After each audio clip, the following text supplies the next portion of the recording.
Chapter 594. Su Qingsang was still a little uncomfortable when she got into the car. She fastened her seatbelt and looked out of the car window. They were all relatives, so she didn't think too much about it. However, because of what happened last time when she was drunk, she always felt a little weird when facing Zhang Yichen. Zhang Yichen was driving. He glanced at her out of the corner of his eye, then turned back to focus on driving. "Where are you going?" Su Qingsang realized that he was talking to her. "To the nearest department store." Su Qingsang didn't want to trouble him. "You can just drop me off at the nearest department store." "Department store?" "Yes." Su Qingsang cleared her throat. "Any department store will do." Zhang Yichen glanced at her and turned the steering wheel in the front seat. Sea City was a city with a long history. More than 2,000 years ago. Ancient buildings could often be seen on both sides of the street. Su Qingsang hadn't had a good look around since she came here. Looking at the scenery on both sides of the street, she was a little interested. Maybe she could have fun here for a couple of days after the exchange program? "You've never been to Sea City before?" Zhang Yichen's voice made her turn her head. She nodded and said, "Yes." She used to focus on her studies. Plus, her identity was sensitive, so she never thought about traveling or having fun. "Are you familiar with this area?" Zhang Yichen seemed to be very familiar with this place. "Yes. Our unit belongs to the S Province military. Their unit was here." Of course they were familiar with it. Su Qingsang nodded and glanced at Zhang Yichen. Maybe because he was going to see Chen Yi, he wasn't wearing his military uniform. "Are you okay? Won't this delay your business?" She felt that he was always busy. "I'm fine. I'm off today." It was still a cold voice. Su Qingsang didn't notice that Zhang Yichen's grip on the steering wheel tightened. Did he want to say that he didn't need to spend time with his girlfriend? But that wasn't the right question for her. He seemed to be 2 years older than Hu Jinyao, and he was still unmarried. Su Qingsang didn't say anything else and continued to enjoy the scenery. Fortunately, the awkward atmosphere didn't last long. Soon, they arrived. This is a very famous street in Sea City. All the big department stores are here. Su Qingsang glanced at him, thanked him, and got out of the car. Zhang Yichen couldn't help but call out to her, "Call me when you're done. I'll pick you up." "I don't think that's necessary." Su Qingsang quickly waved her hand. "I can take a taxi back myself. It's hard to get a taxi here. Write down my phone number. Call me when you're done." Zhang Yichen said blandly. "There's really no need." Su Qingsang wanted to say no, but Zhang Yichen had no intention of driving away. Feeling a little helpless, Su Qingsang took out her phone to record his number. She decided that she would take a taxi home later. She would never let Zhang Yichen pick her up.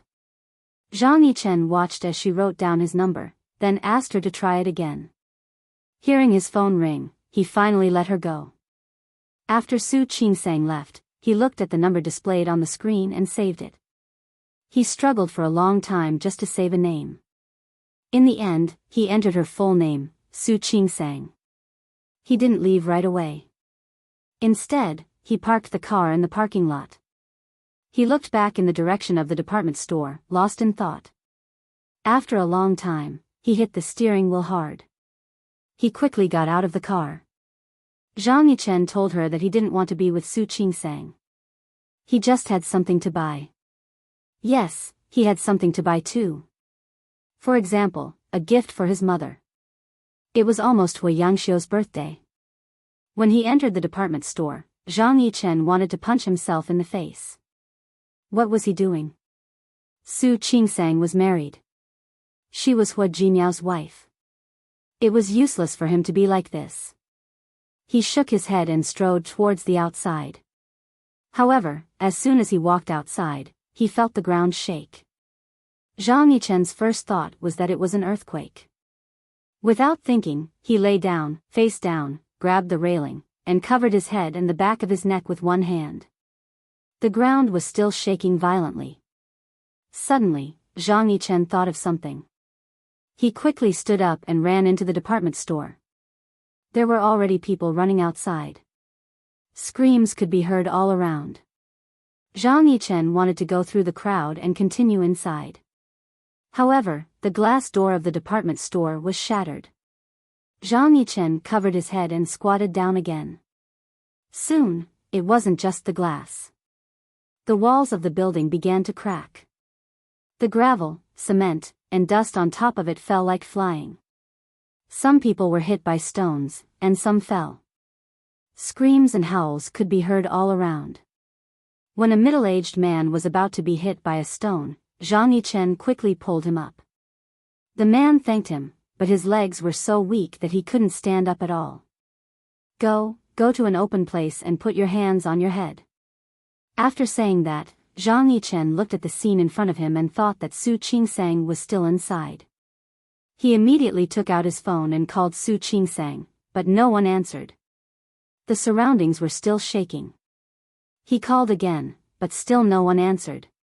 Seeing that no one was picking up the phone, he couldn't care less anymore and rushed into the department store. The shaking inside was even worse than the outside. Things kept crashing down and falling. Zhang Yichen regretted it very much. He shouldn't have asked Su Qingsang to take his phone number. He should have gone in with her. The shaking was still going on. Zhang Yichen couldn't go forward anymore. Everyone around him was screaming as they ran outside. He was the only one who walked inside. He looked at those people running outside. None of them was Su Qingsang. He became more and more anxious. The chandelier on the ceiling fell in his direction. He quickly dodged to the side and avoided it. People kept running outside, blocking his way. Zhang Yichen was anxious. He said loudly, "Don't panic. Everyone, bend down, cover your head, and run outside." At this moment, someone spoke, and the people who were running around blindly seemed to have found their direction. Zhang Yichen couldn't care less about those people. All his energy was now focused on finding Su Qingsang. The women's department was on the second floor. If Su Qingsang was here to buy clothes, she must be on the second floor. The stairs were already broken. Some people were so scared that they didn't dare to come down. The escalator had stopped a long time ago. But he could still go forward. Zhang Yichen exerted the physical strength he had developed in the army. He dashed up as fast as he could. Regardless of the shaking ground, he rushed straight to the most dangerous place. There were fewer people on the second floor than on the first floor. When the earthquake happened just now, everyone ran outside with all their might. Zhang Yichen didn't know where Su Qingsang was, so he could only search the clothing stores one by one. As he searched, he dodged the falling cement and dust. At the same time, he didn't forget to call Su Qingsang. He could feel the ground shaking more violently under his feet. But Su Qingsang didn't answer the phone. He was anxious, so he ran even faster. He kept calling, running, and dodging objects that might fall on him. He was in a sorry state. While he was dodging, he heard a phone ringing. It was from a shop next to him. Zhang Yichen was stunned. He dodged a shop sign that was about to fall, looked at the shop in front of him, which was blocked by broken glass and a counter. He hung up the phone and found that the ringing had stopped. He called again and found that it was ringing again. Zhang Yichen's eyes became hot. He looked at the name of the shop and immediately knew that Su Qingsang was inside. The shaking stopped at that moment. Zhang Yichen pushed the counter open and went inside. Other than the counter, there were 2 more shelves, which were blocking his way. Zhang Yichen didn't hang up the phone. He heard the ringing getting louder. He walked forward and seemed to step on something. He stopped and found a female shop assistant lying under the shelf. He squatted down and found that the back of the female shop assistant's head was bleeding. She was no longer breathing. Zhang Yichen's heart skipped a beat. He felt as if his whole heart was twisting. Without thinking, he pushed the shelf away and moved the female shop assistant's body to the side. He gave the shop assistant a deep look, then looked around. Other than the female shop assistant, he didn't see anyone else.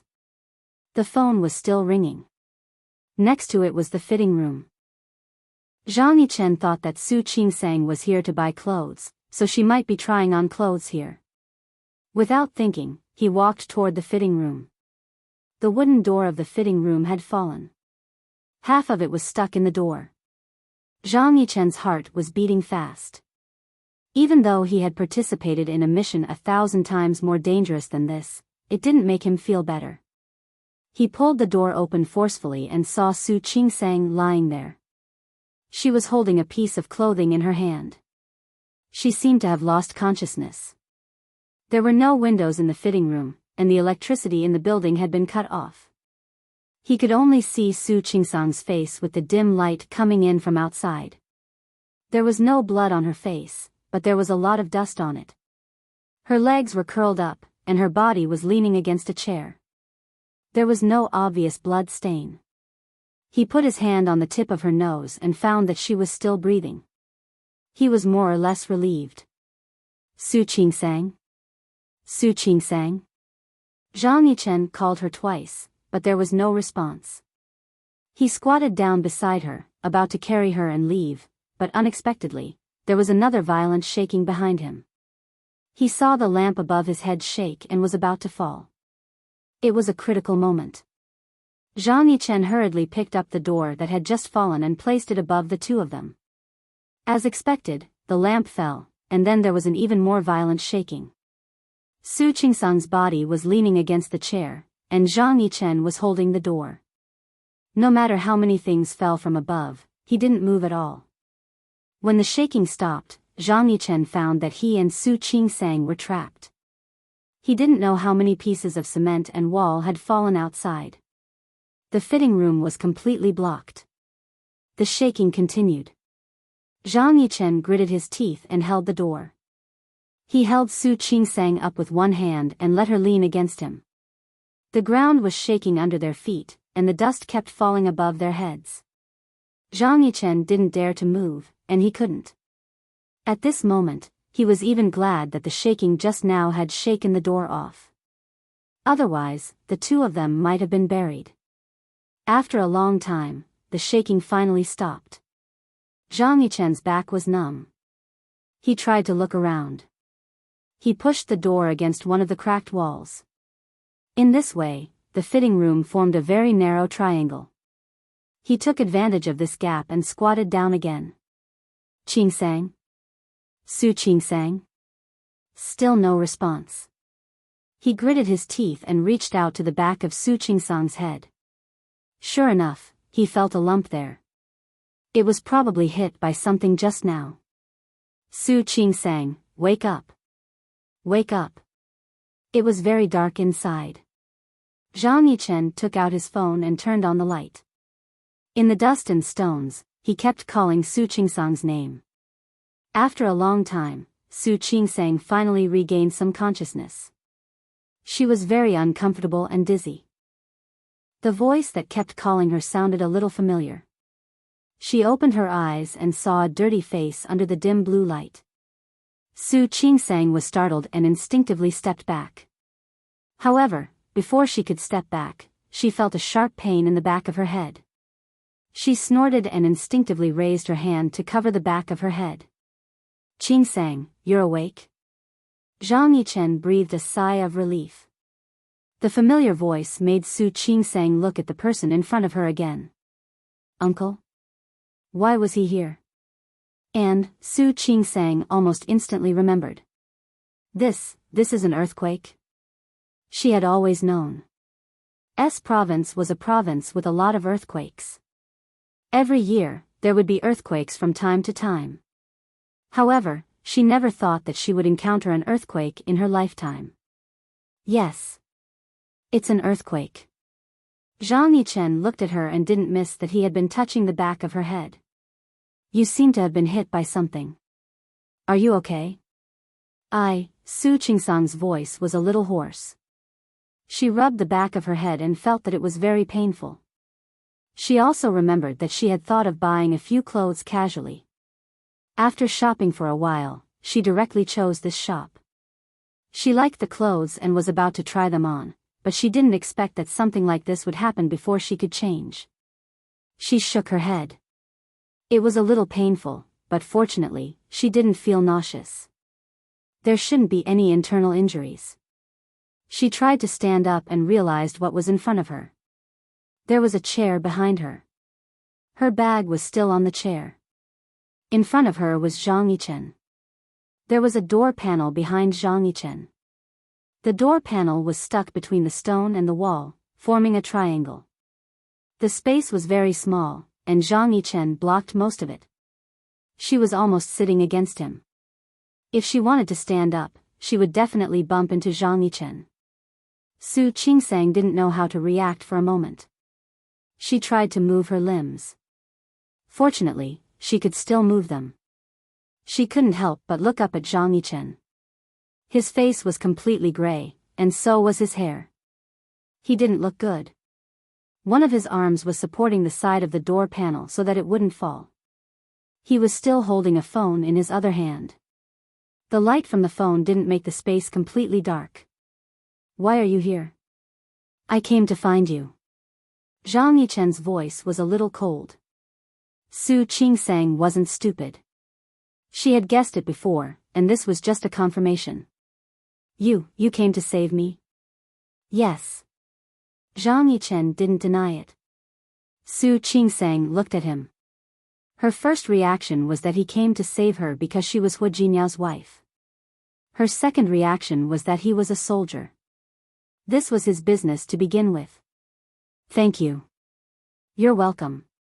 After a very polite conversation, Su Qingsang didn't know what else to say.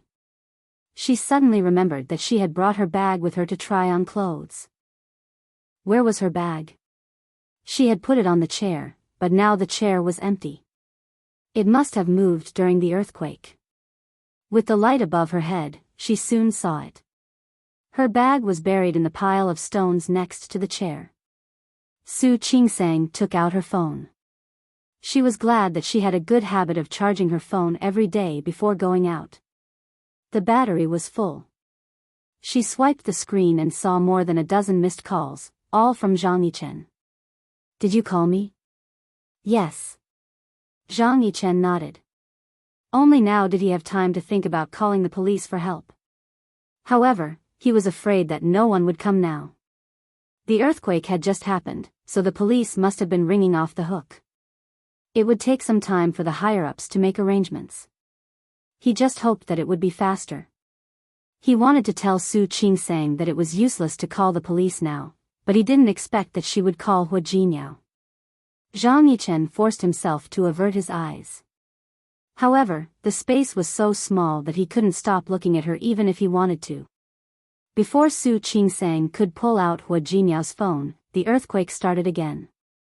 Her hand shook, and she could barely hold her phone. She was scared and couldn't help but look up. There was the sound of things being smashed above the door. She could even feel that the space they were in was shaking more and more violently. She couldn't help but want to grab something to stand up. "Don't move." Zhang Yichen was afraid that the door would fall down, so he kept holding it with one hand and his back. He looked at Su Qingsang and said in a very soft voice, "Lean on me, quick. Don't move." Su Qingsang didn't dare to move, but she didn't approach Zhang Yichen. Instead, she leaned her body tightly against the chair. She held the phone in her hand tightly. Zhang Yichen's phone rang. He glanced at Su Qingsang and picked it up. The call was from the army, saying that there was an earthquake and asking him to come back as soon as possible. They needed to join the rescue. "Sorry, I can't come now." Zhang Yichen's voice was very soft. He glanced at Su Qingsang from the corner of his eyes and then looked away. "I'm trapped here in Chunhui department store. I can't get out for the time being." "What?" The voice on the other end of the line sounded like he couldn't believe it. After asking for Zhang Yichen's location, the other side said that they would send people to rescue him. Zhang Yichen told him the address and the situation in front of him. After hanging up, he looked at Su Qingsang. Don't worry. Wait for them to come. When they come, we'll be safe. Su Qingsang nodded. At this time, she could only calm down. The aftershocks were still going on. Su Qingsang endured the pain of the shaking and called Hua Jinyao. No one answered the phone. Su Qingsang thought about the time. He should be in a morning meeting. She called again, but before she could pick up, a new round of shaking began. The sound of the phone began to become unstable. Su Qingsang heard Hua Jinyao's voice coming from the other end of the line. Qingsang, Jinyao, as soon as he said the word the phone was cut off. Su Qingsang looked at the phone screen with a conflicted expression. She couldn't believe that the signal was cut off at this time. The ground was still shaking. Su Qingsang even had a feeling that she would fall immediately. She couldn't help but look up at Zhang Yichen.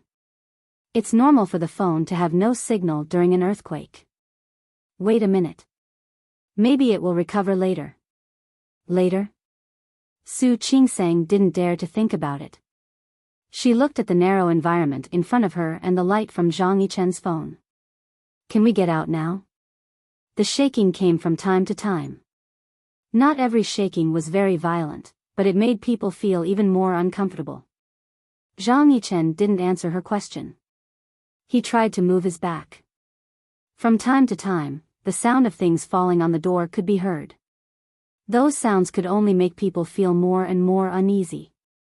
He glanced at Su Qingsang and said, I'm afraid we can't get out for the time being.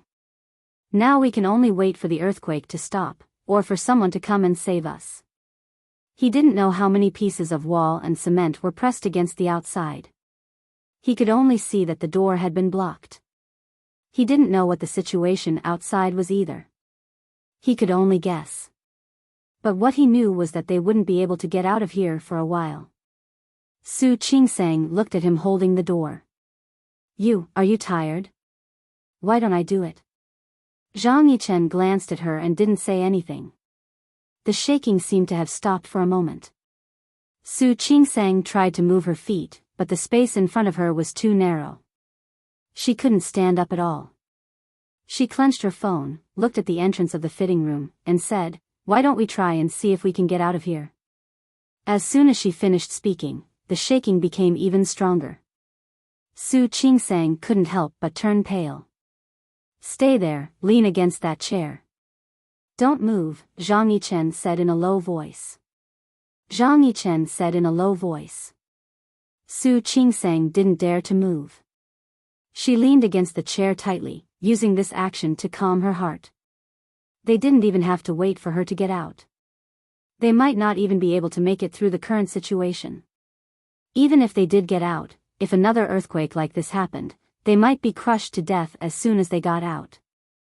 She had seen many deaths, but she never thought that one day, she would be in a situation like this. The huge wave of shaking finally stopped.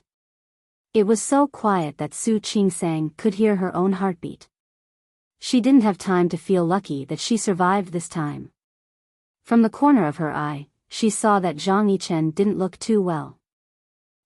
Uncle, are you okay? She looked at Zhang Yichen from head to toe and saw that his arm was bleeding. When the shaking was the strongest, Zhang Yichen only wanted to protect Su Qingsang from being hit. He held the door and bore most of the weight, along with the falling pieces of cement. However, he didn't expect that a piece of cement would hit his arm when it was shaking. Its sharp side had cut a wound on his arm. It was bleeding. Chapter 595. Are you hurt? Su Qingsang looked at his arm and quickly realized that. It's nothing. While speaking, Zhang Yichen tried to move his back. Something kept falling from the top of the door. It didn't shake anymore. He put the door back in place and held it tight. After doing this, he relaxed and sat on the ground. He was tall and small. Sitting like this, he was closer to Su Qingsang. Su Qingsang didn't have the time to care about the distance between them. She looked at his bleeding wound. "Let me bandage it for you." "No, it's nothing." "I still need to bandage it. What if it gets infected?" As Su Qingsang spoke, she rummaged through her bag again. There was a tissue in it. She found it and wiped the blood off Zhang Yichen's hand. She saw the wound clearly. It was a bit deep and seemed to be serious. He said he was fine. Su Qingsang couldn't help but look at him again, then leaned forward a little. "Don't say no. It's a small wound, but you have to be careful at a time like this." She was a doctor, so it was easy for her to do this. There were no other tools in the room. She first used a tissue to clean his wound. Looking at the piece of red flesh that had been turned over, she felt the pain. There was no gauze here, but the shirt she had just brought in seemed to be made of cotton. It was dirty now. She thought for a while, then tore the bottom of the shirt into pieces, wrapped the wound with a tissue, and tied it with a piece of cloth. "I'm sorry. We don't have much space here, so we can only do this. When you get out of here, we can bandage it again." She spoke as she tied up his wound. The two of them were very close. There was dust all around them, but Zhang Yichen could see through her dusty face and see what was inside. For some reason, his heart was beating fast. He tried to turn his face away. "It's done." Su Qingsang withdrew her hand and stepped back instinctively. However, she accidentally bumped into a chair. She snorted. "Careful." Zhang Yichen held her with his uninjured hand. "Thank you." Su Qingsang thanked him in a low voice. Zhang Yichen withdrew his hand and said calmly, "Thank you. It's nothing. It's my duty." Su Qingsang actually wanted to thank him. If he hadn't been there to block most of the falling cement blocks with the door, she would have been crushed to death. The space was small, so Su Qingsang and Zhang Yichen didn't have much space to move around. Such a scene undoubtedly made her uncomfortable. She couldn't help but take out her phone and try calling Hua Jinniao again. This time, there was no signal. Su Qingsang was frustrated that she couldn't get through. She realized that it might not be suitable for her to go out for an exchange next time. She had only gone out twice in total. One time, she encountered a mudslide, and the other time, she encountered an earthquake. What kind of disaster physique was this? During an earthquake, the Earth's crust will move violently and the magnetic field will be chaotic, which will affect the phone signal. Zhang Yichen's voice brought her back to reality. She lowered her head and realized that she had been calling Hua Jinniao. She shook her head and put her phone back into her bag. "Forget it. I'll just use it as a light. You can use mine when your phone runs out of battery." Zhang Yichen didn't object. It was so quiet that Su Qingsang couldn't hear a single sound. She thought of the shop assistant who gave her the clothes when she came in to try on the clothes. Right. There seems to be a shop assistant outside. Did you see her when you came in? Actually, there were two of them. The other shop assistant had gone to get the clothes that she had her eyes on, so there was only one shop assistant left. "I saw her." Zhang Yichen's voice was very soft. He glanced at Su Qingsang, and the look in his eyes made Su Qingsang's heart skip a beat. When I came to find you just now, she was already not breathing. She must have been hit by something. The earthquake came too suddenly. They didn't even have time to react. Su Qingsang bit her lip. She didn't know what to say at this moment. Life was so fragile. She had seen so many births and deaths, but she still couldn't help but feel sad. The shop assistant had just been happily recommending the new summer clothes to her. She had been talking to her, but now she had stopped breathing. She was not far from her. Su Qingsang's eyes were a little red. She blinked and tried to suppress the emotion. The light in the small space was dim, but Zhang Yichen didn't miss the look on her face. He tightened his grip on her hand, then loosened it and turned his face away, as if nothing had happened. Su Qingsang didn't have much time to feel sad. She quickly began to think about the problem in front of her. Will we stay here for a long time? Not necessarily. Zhang Yichen glanced in the direction of the fitting room's door. It had been shaking so violently just now. He didn't know what the situation outside was like. The door was blocked, and there were gravel outside. He could try to move the gravel away, but if there was an aftershock, it would be very dangerous to dig from the inside to the outside. Can we only wait for someone to come and save us? Zhang Yichen glanced at her and put the phone in her hand. He turned around and wanted to try to move the stones. However, as soon as he moved, he could feel dust and debris falling from the top of his head. Stop. Stop. Su Qingsang was frightened. She quickly stopped him and said, "We should wait for someone to come and save us." Zhang Yichen glanced at her. This was indeed the only way. He put the door above the two of them again. At this moment, he was even glad that the door of the fitting room was made of wood, and the quality was good. There was another silence. Su Qingsang didn't know what to say to him, and she didn't know what she could say. In such a closed space, a man and a woman alone. Su Qingsang felt a little dizzy. It would be great if the person trapped with her was Hu Jinmiao. Thinking of this, Su Qingsang suddenly shook off the idea. She didn't want Hu Jinmiao to be trapped here as well. Thinking of Hu Jinmiao, Su Qingsang's heart skipped a beat. She didn't know when those people would come to save her, nor did she know when she would be able to get out. If she died here, she would never see Hu Jinmiao again. Thinking of this, Su Qingsang suddenly couldn't sit still. She hadn't formally confessed to Hu Jinmiao. She hadn't told Hu Jinmiao. This year of marriage had made her fall in love with him. He was no longer the man she had randomly kidnapped to marry. Everything about him made her fascinated, and even loved him to the core. However, she hadn't let Hu Jinmiao know yet. Most importantly, she hadn't given birth to Hu Jinmiao's child yet. If she really died here, then this matter would become her greatest regret. Thinking of this, Su Qingsang took out her phone again. She tried to call Hu Jinmiao again, but she still couldn't get through. She sent a message instead. Zhang Yichen watched her movements. He sat across from her and couldn't see what she was sending, but he knew that it was for Hu Jinmiao. He felt a little sad. He turned his face away, not looking at her. There's no signal. Your message can't be sent. I know. Su Qingsang nodded and said without looking up, I'm thinking that if I die here, I'll write my last words. She said it casually. After all, she had been in the hospital for so many years.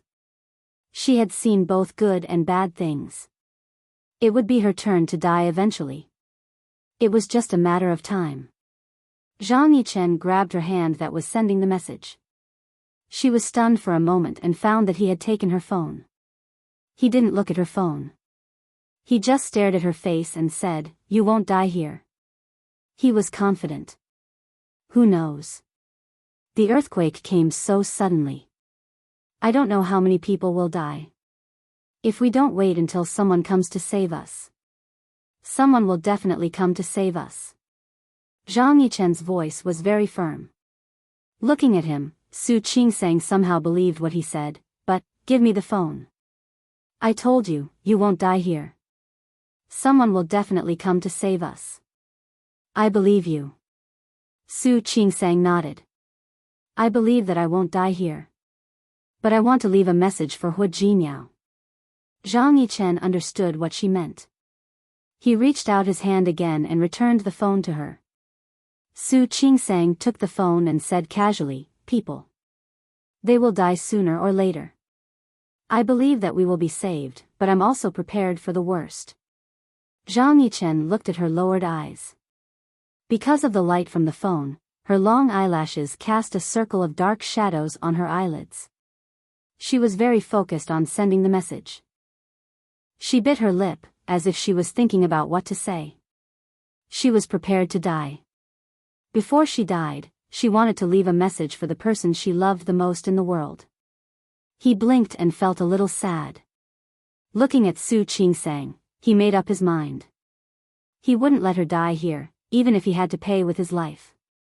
Su Qingsang not only sent messages to Hu Jinyao, but also to Li Qianxue, Su Yusen, Su Qinghui, Xiang Kaiping, and Shi Mengwan. She didn't know when the signal would come back. She didn't even know if they could see the message. But there was a record on the phone. If she really died, she hoped that they would see it. She sent the message to everyone she cared about. Finally, she looked at the screen in her hand. It was on the call window between her and Hu Jinyao. There was only one sentence on the screen. Hu Jinyao, when I go back this time, let's have a child, okay? In the 31 years of Hu Jinyao's life, he lived a lonely life. He was hated by his birth mother and ignored by his father. Although old Master Hu cared about him, it couldn't replace the love of his parents. If he had a child, then even if she was gone, he believed that the child could be with him. Su Qingsang clenched the phone and sent the last 6 words. Hu Jinyao, I love you. Looking at the message waiting to be sent, she calmly put the phone back into her bag. When she looked up, she found that Zhang Yichen was still staring at her. She cleared her throat uncomfortably. Don't you have anyone you want to talk to? For example, a girlfriend or family? Zhang Yichen looked at her without saying anything. He did. How could he not? He had lived for more than 30 years, but the first time he fell in love with a married woman. And she was the wife of his nephew. It was so ironic. He was destined to be unable to say those words. No. Why not? Didn't he have anything to say to his parents and family? Zhang Yichen looked at an unknown spot behind Su Qingsang. His voice was very low. From the day I put on the uniform, I was prepared to sacrifice. Since he had decided from the first day, he might die on the battlefield one day, or he might die in an accident one day. His family naturally knew that, so there was no such thing as a will. All the members of the Zhang family, whether it was him or his father, were prepared for such a thing. If there was anything he regretted, it was that he didn't die on the battlefield. Also, his eyes fell on Su Qingsang's face, and he found that she was a little touched. He suddenly felt uncomfortable, so he cleared his throat and said, "You should rest for a while. Save your energy. I don't know how long we have to wait." Su Qingsang was indeed very touched.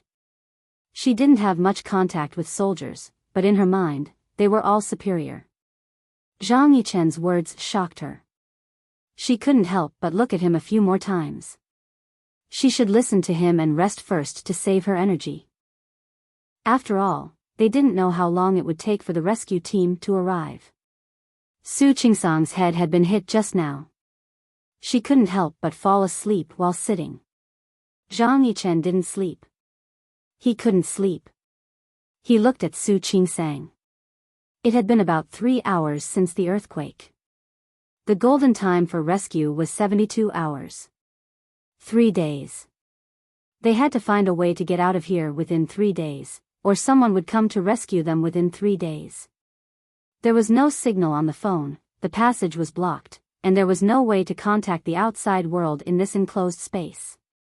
Zhang Yichen's brows were tightly furrowed, and he didn't have the mood to think more. He dimmed the light of his phone and put it in his pocket. This way, he could have a light source and save electricity. Feeling that there was no more vibration outside, he closed his eyes and let himself rest for a while. However, this kind of rest didn't last long. A huge aftershock began again. Zhang Yichen opened his eyes immediately. He looked at the door panel above him first. It was shaking, but not violently. He was at a good angle, and the door panel covered him and Su Qingsang perfectly without suffocating them. But he knew that this wouldn't last long. He could feel that the air here was getting thinner and thinner. Su Qingsang? Su Qingsang? He called Su Qingsang twice, but she didn't respond. Zhang Yichen's face suddenly became anxious. Su Qingsang? Su Qingsang, wake up, wake up. Su Qingsang didn't wake up. She was woken up by Zhang Yichen just now, but in fact, the injury on the back of her head still affected her to a certain extent. In addition, the air here was getting thinner and thinner. Zhang Yichen was anxious and reached out to shake her arm. But Su Qingsang didn't react at all. Her eyes were tightly closed, and she seemed to be in a deep sleep. Zhang Yichen was anxious. He looked around. There were so many stones outside. Could they really hold on for 3 days? Su Qingsang? Time passed bit by bit, but Su Qingsang showed no signs of waking up. Zhang Yichen called out a few times, but there was no response. He knew that in the face of such a disaster, the higher-ups would definitely organize a rescue as soon as possible. But now that the aftershocks were continuous, even if they wanted to come and rescue, it would take time. Moreover, how could he let them avoid these aftershocks first? Su Qingsang? He called out again, but Su Qingsang still didn't respond. He raised his hand and looked at the time. It had already been 12 hours since the earthquake. In other words, it was already night, and Su Qingsang hadn't woken up yet. Zhang Yichen tried a few more times to touch Su Qingsang's forehead and found that her forehead was very hot. She actually had a fever at such a time? Su Qingsang? Su Qingsang? Zhang Yichen called out her name, but Su Qingsang didn't respond at all. The surroundings were still shaking. Zhang Yichen had no choice but to help her up and make her sit more comfortably against the chair. He turned around and looked at the exit just now. It was now full of boulders, cement blocks, and wall blocks. He tried to push a stone outside, but just like before, stones immediately began to fall from above. It didn't work at all. If he really did that, he would probably be smashed to death before he could get out. After locking the door again, Zhang Yichen sat back in his original position. His gaze fell on Su Qingsang's face. Her forehead was burning hot, and she was unconscious. Zhang Yichen patted her shoulder, but Su Qingsang still didn't wake up. Her face was pale, and her lips were beginning to turn white and dry. Su Qingsang needed to drink water now, but where was the water here? Zhang Yichen looked at Su Qingsang's face for a long time. As time passed, her breathing became heavier, and her face became paler. This discovery made him frown so hard that he could almost squeeze a mosquito to death. Especially when Su Qingsang unconsciously licked her lips and furrowed her brows. After staring at Su Qingsang's face for a long time, he suddenly took out a Swiss Army knife from his pocket. His eyes didn't leave Su Qingsang's face, but he raised the knife and slashed it down. Bright red blood flowed out. Su Qingsang woke up in the temporary tent set up by the hospital. The moment she opened her eyes, she thought she was hallucinating. She actually saw Hua Jinyao? This didn't make sense. She closed her eyes again. She was still a little unconscious. But what she remembered was that there was an earthquake. There was an earthquake. She was locked in that small fitting room with Zhang Yichen. What happened after that? She remembered that she seemed to have fallen asleep. When she was in a daze, she felt very uncomfortable, very hot, and very thirsty. But then someone gave her water to drink. She drank the water, felt much better, and fell asleep again. What happened after that? And, where was Zhang Yichen? Why did she remember that she seemed to be with Zhang Yichen? She opened her eyes again, and this time, the person she saw was still Hua Jinyao. Hua Jinyao? Qingsang, you're awake. You're awake? Hua Jinyao hugged her tightly and forcefully. He used almost all of his strength on her. Su Qingsang felt a little pain from his hug and felt a little uncomfortable. She blinked and motioned for Hua Jinyao to let go of her. But how could Hua Jinyao let go of her? You're awake. That's great. You're awake. That's great. She was awake. Su Qingsang wanted to speak, but she found that her throat was uncomfortably hoarse. Hua Jinyao let go of her, took a cup from the side, and put it to her lips. Come, don't speak first. You must be feeling very uncomfortable now. Drink some water first. Su Qingsang didn't speak. She did feel very thirsty. She drank all the water in the cup and felt much better. Only then did she look at Hu Jinniao.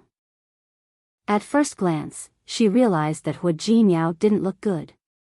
His eyes were bloodshot, and his face didn't look good. His chin and cheeks were covered with bruises, and he looked dispirited. You. Su Qingsang raised her hand to touch Hu Jinniao's face. How did you become like this? Did I become ugly? Yes. I'm so ugly. Su Qingsang nodded, but there was no disgust in her eyes. Instead, there was a hint of heartache. Hu Jinniao smiled. He held Su Qingsang's hand and kissed it. Yes, I'm so ugly now. Do you dislike me? No. Su Qingsang shook her head. You're the most handsome in my heart. Really? Of course it's true. Su Qingsang nodded, but found that this movement made her a little dizzy. Don't talk. Have a good rest first. Hu Jinniao supported her and let her continue to lie down. Su Qingsang was about to lie down, but she didn't forget to ask him, by the way, why are you here? How long has it been? How's it outside? And, don't talk. Rest. I'll tell you what you want to know slowly. Su Qingsang was silent. She looked around and realized that she was the only one in the tent. I received your call that day. But you hung up. At first, Hu Jinniao thought that Su Qingsang had accidentally pressed the wrong button. However, he had a feeling of unease before. He immediately called Su Qingsang back. However, Su Qingsang didn't pick up the phone. Not only did she not pick up the phone, but she also couldn't get through to him. He became more and more worried. Before he could continue calling back, Yang Wencheng brought him a piece of bad news that shocked him. There was an earthquake in Sea City. He was completely dumbfounded. He originally thought that something might have happened to Su Qingsang, but he didn't expect it to be an earthquake. He couldn't care less about anything else. He kept trying to contact her, but it was useless. Hu Jinniao knew that there was an earthquake here, so how could he sit still? He wanted to rush to Sea City, but no one was allowed to come. Other than the rescue, there were also volunteers. If anyone else came, they would only cause trouble. Hu Jinniao wasn't here to cause trouble. He was here to find someone. He immediately donated a large sum of supplies to the disaster area. Then, he used this sum of supplies to come to Sea City. After he arrived, he began to ask the relevant rescue personnel to look for Su Qingsang. The hospital where Su Qingsang was at was the largest hospital in Sea City. It should be easy to find her. It wasn't easy for him to contact the hospital and Sun Huiya. However, she told him that Su Qingsang had left early in the morning and she didn't know where she was now. When the earthquake happened, the doctor who came with Sun Huiya was in the clinic. Her clinic was on the first floor, so when the earthquake happened, she immediately ran out. Chapter 596. Su Qingsang wasn't in the hospital, and she couldn't be contacted. Su Qingsang's condition was unknown. Every piece of news stimulated Hu Jinniao's nerves, especially when he found out that Su Qingsang had gone out to buy clothes. He really wanted to slap himself. When Su Qingsang wanted to pack her luggage, he should have asked her to bring more clothes and buy things in Sea City. It was all right now. She was the only one in trouble. Sea City was so big and there were so many department stores. Hu Jinniao had no idea which department store he should go to find Su Qingsang. At this moment, he thought of Zhang Yichen. He knew that Zhang Yichen's unit was here. It would be much easier for him to find Zhang Yichen than to find Zhang Yichen himself. However, when he contacted Zhang Yichen's unit, he found out that Zhang Yichen was not in the unit. Not only was he not in the unit, but he seemed to have experienced an earthquake as well. Hu Jinniao had a bad feeling. That kind of premonition came from the fact that both Zhang Yichen and Su Qingsang had encountered an earthquake at the same time. They lost contact with Su Qingsang for 2 days and 2 nights. From the moment Hu Jinmiao received the news to the moment he lost contact with Su Qingsang for 2 days, Hu Jinmiao felt as if his heart was being grasped by someone. He couldn't calm down at all. Whenever he thought that something might happen to Su Qingsang, he couldn't stay calm. He had no choice but to look for his great-aunt, Hui Yangxiu. Hui Yangxiu was also anxious, because Zhang Yichen was also in trouble. Who was Zhang Yichen? He was the youngest son of the district commander, and was already a senior colonel. The last thing Hui Yangxiu heard was that Zhang Yichen was trapped in Chunhui department store. There were 3 Chunhui department stores in Sea City. She wondered which one Zhang Yichen would end up in. There was no signal on the phone. When the signal was restored, they began to locate Zhang Yichen. Hu Jinmiao's heart skipped a beat when he found out that Zhang Yichen was in the department store. He trusted Zhang Yichen and Su Qingsang. He believed that it was impossible for the two of them to have any interaction. That was until he got the exact news that Zhang Yichen was buried in a department store. He rushed over immediately. He didn't know why he had to go there. He believed that Zhang Yichen couldn't be with Su Qingsang. However, when he finally found Zhang Yichen, Hu Jinmiao felt lucky. She was glad that Zhang Yichen was with Su Qingsang at that time. For the rest of his life, he would never forget what he had seen, that scene, and, Jinmiao? Su Qingsang glanced at Hu Jinmiao, wondering why he was daydreaming again. Hu Jinmiao stopped thinking and looked into Su Qingsang's eyes. The corners of his mouth twitched. What happened? Now that Su Qingsang had woken up, she naturally remembered something. I remember that I was with uncle. How is he? Su Qingsang was very grateful to Zhang Yichen. If he hadn't arrived in time and shielded her with the door, she would have been crushed to death. It was a fact that Zhang Yichen had saved her life. He's fine. Hu Jinmiao looked at Su Qingsang's face and asked the question. Why are you with uncle? Su Qingsang had just woken up when she was hit on the back of her head. At that time, she thought she was fine, but in fact, she was. She wasn't in good spirits at the moment, so she didn't notice the slight jealousy in Hu Jinmiao's words. I was going to buy some clothes. Uncle happened to come to the hospital to see a pregnant woman. He said that he was familiar with Sea City, so he gave me a ride. Hu Jinmiao didn't say anything. He just held Su Qingsang's hand and said, Uncle came to the hospital to see a pregnant woman?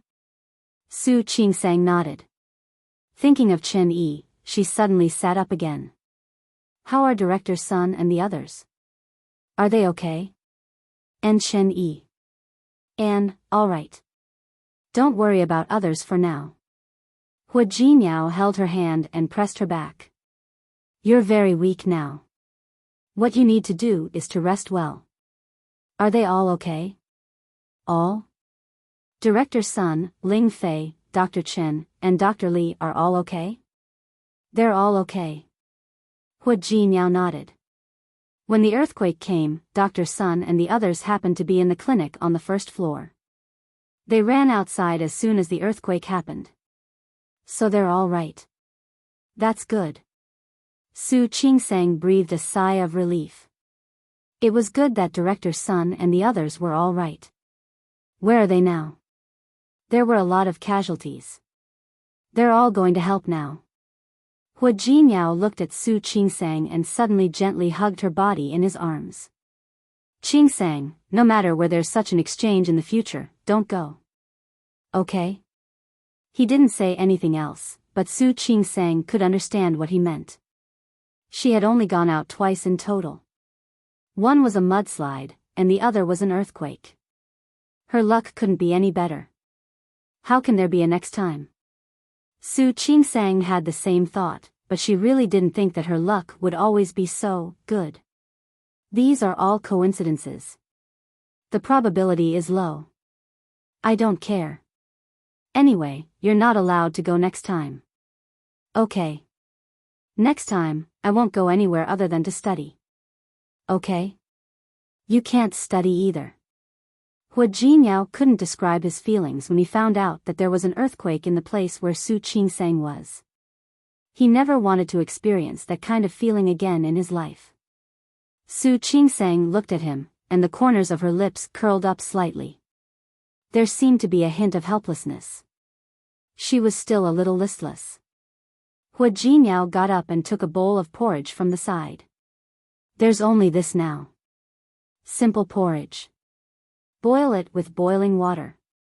Make do with it. There were still aftershocks from time to time, and there were still many disaster victims who hadn't been settled down. These were brought over by Hua Jinyao. The porridge could be drunk with boiling water, but the taste couldn't be compared to the porridge at home. Why would I care about these things now? It's good enough that I have something to eat.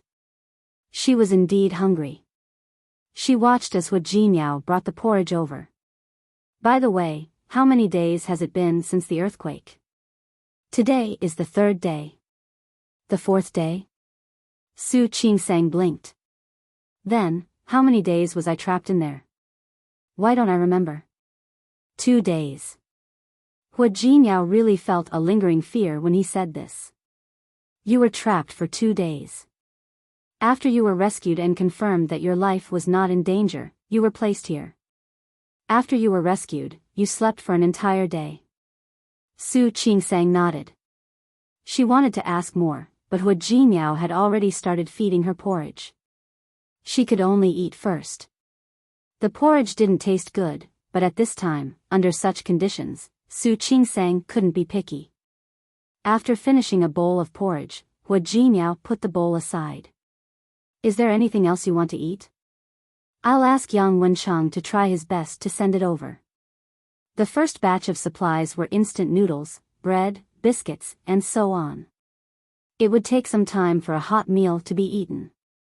It's okay. I understand. Su Qingsang waved her hand. She listened for a while. From time to time, she could hear the sound of sirens and people coming and going outside. Where are we now? The empty space outside the hospital. They're all temporary tents. How's the hospital? Can't they be used? Of course not. The aftershocks are still there. It's too dangerous to stay inside. Su Qingsang pursed her lips. Are the casualties very high? Yes. Hua Jinyao nodded. The statistics showed that there were already hundreds of people. There were still those who were missing or not found. Su Qingsang was in a bad mood, and Hua Jinyao didn't know what to say. In the face of such a disaster, human strength was too small. Hua Jinyao, I feel terrible. For those who left, those who were missing, and those who were injured. I know. Hua Jinyao wasn't in a good mood either. He was born into a good family. Other than the kidnapping when he was young, which caused him to suffer all kinds of torture. It was also the first time he had seen such a tragic situation. I've already asked someone to send another batch of supplies over. However, we can't help with the rescue for the time being. They're more professional than us. Don't think too much. Rest well. Your body is still very weak. Su Qingsang looked at him and nodded heavily.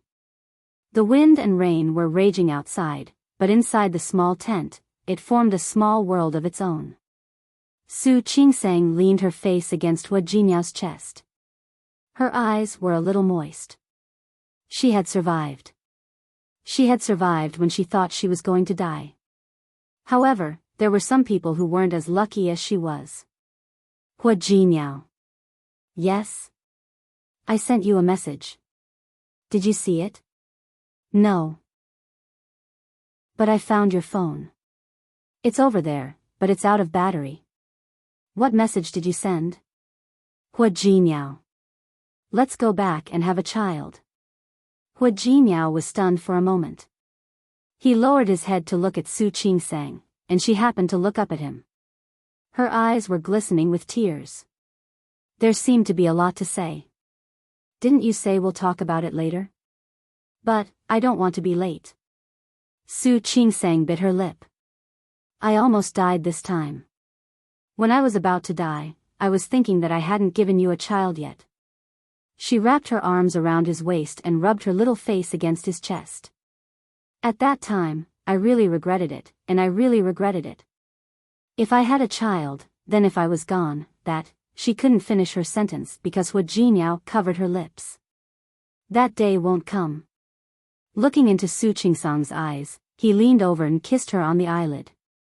Qingsang, that day won't come. I won't let you leave me. But, no buts. Hu Jinyao's voice was firm. You are you, and the child is the child. No one can replace you. Even if you give birth to a child for me. I don't need anyone else. I only need you. Su Qingsang's eyes turned red again. She blinked her eyes and resisted the urge to cry. After being married to Hu Jinyao for a year, these were the most touching words she had ever heard from him. But, I want a child. A child that belongs to me and you. We'll have children. Hu Jinyao pressed his forehead against hers. Don't think too much. When your body recovers, when we return to Rome City, we'll have as many as you want. We'll have as many as you want. Okay? He didn't object. Su Qingsang wanted to cry again. She nodded and said in a trembling voice, let's have two, okay? One boy and one girl. Okay. It's best to have a boy first, and then a girl. That way, the older brother can protect the younger sister. Okay. I'll listen to you. Hu Jinyao wrapped his arms around her waist. Su Qingsang looked at him and said softly, it's not bad to have twins. Yes. We'll solve it at once, right? Yes. Su Qingsang smiled with tears in her eyes. When the time comes, we'll each hold one and go out together. We'll take them to see the fallen leaves in autumn, and we'll take them to see the cherry blossoms in spring. Okay. Hu Jinyao didn't object. He agreed to everything.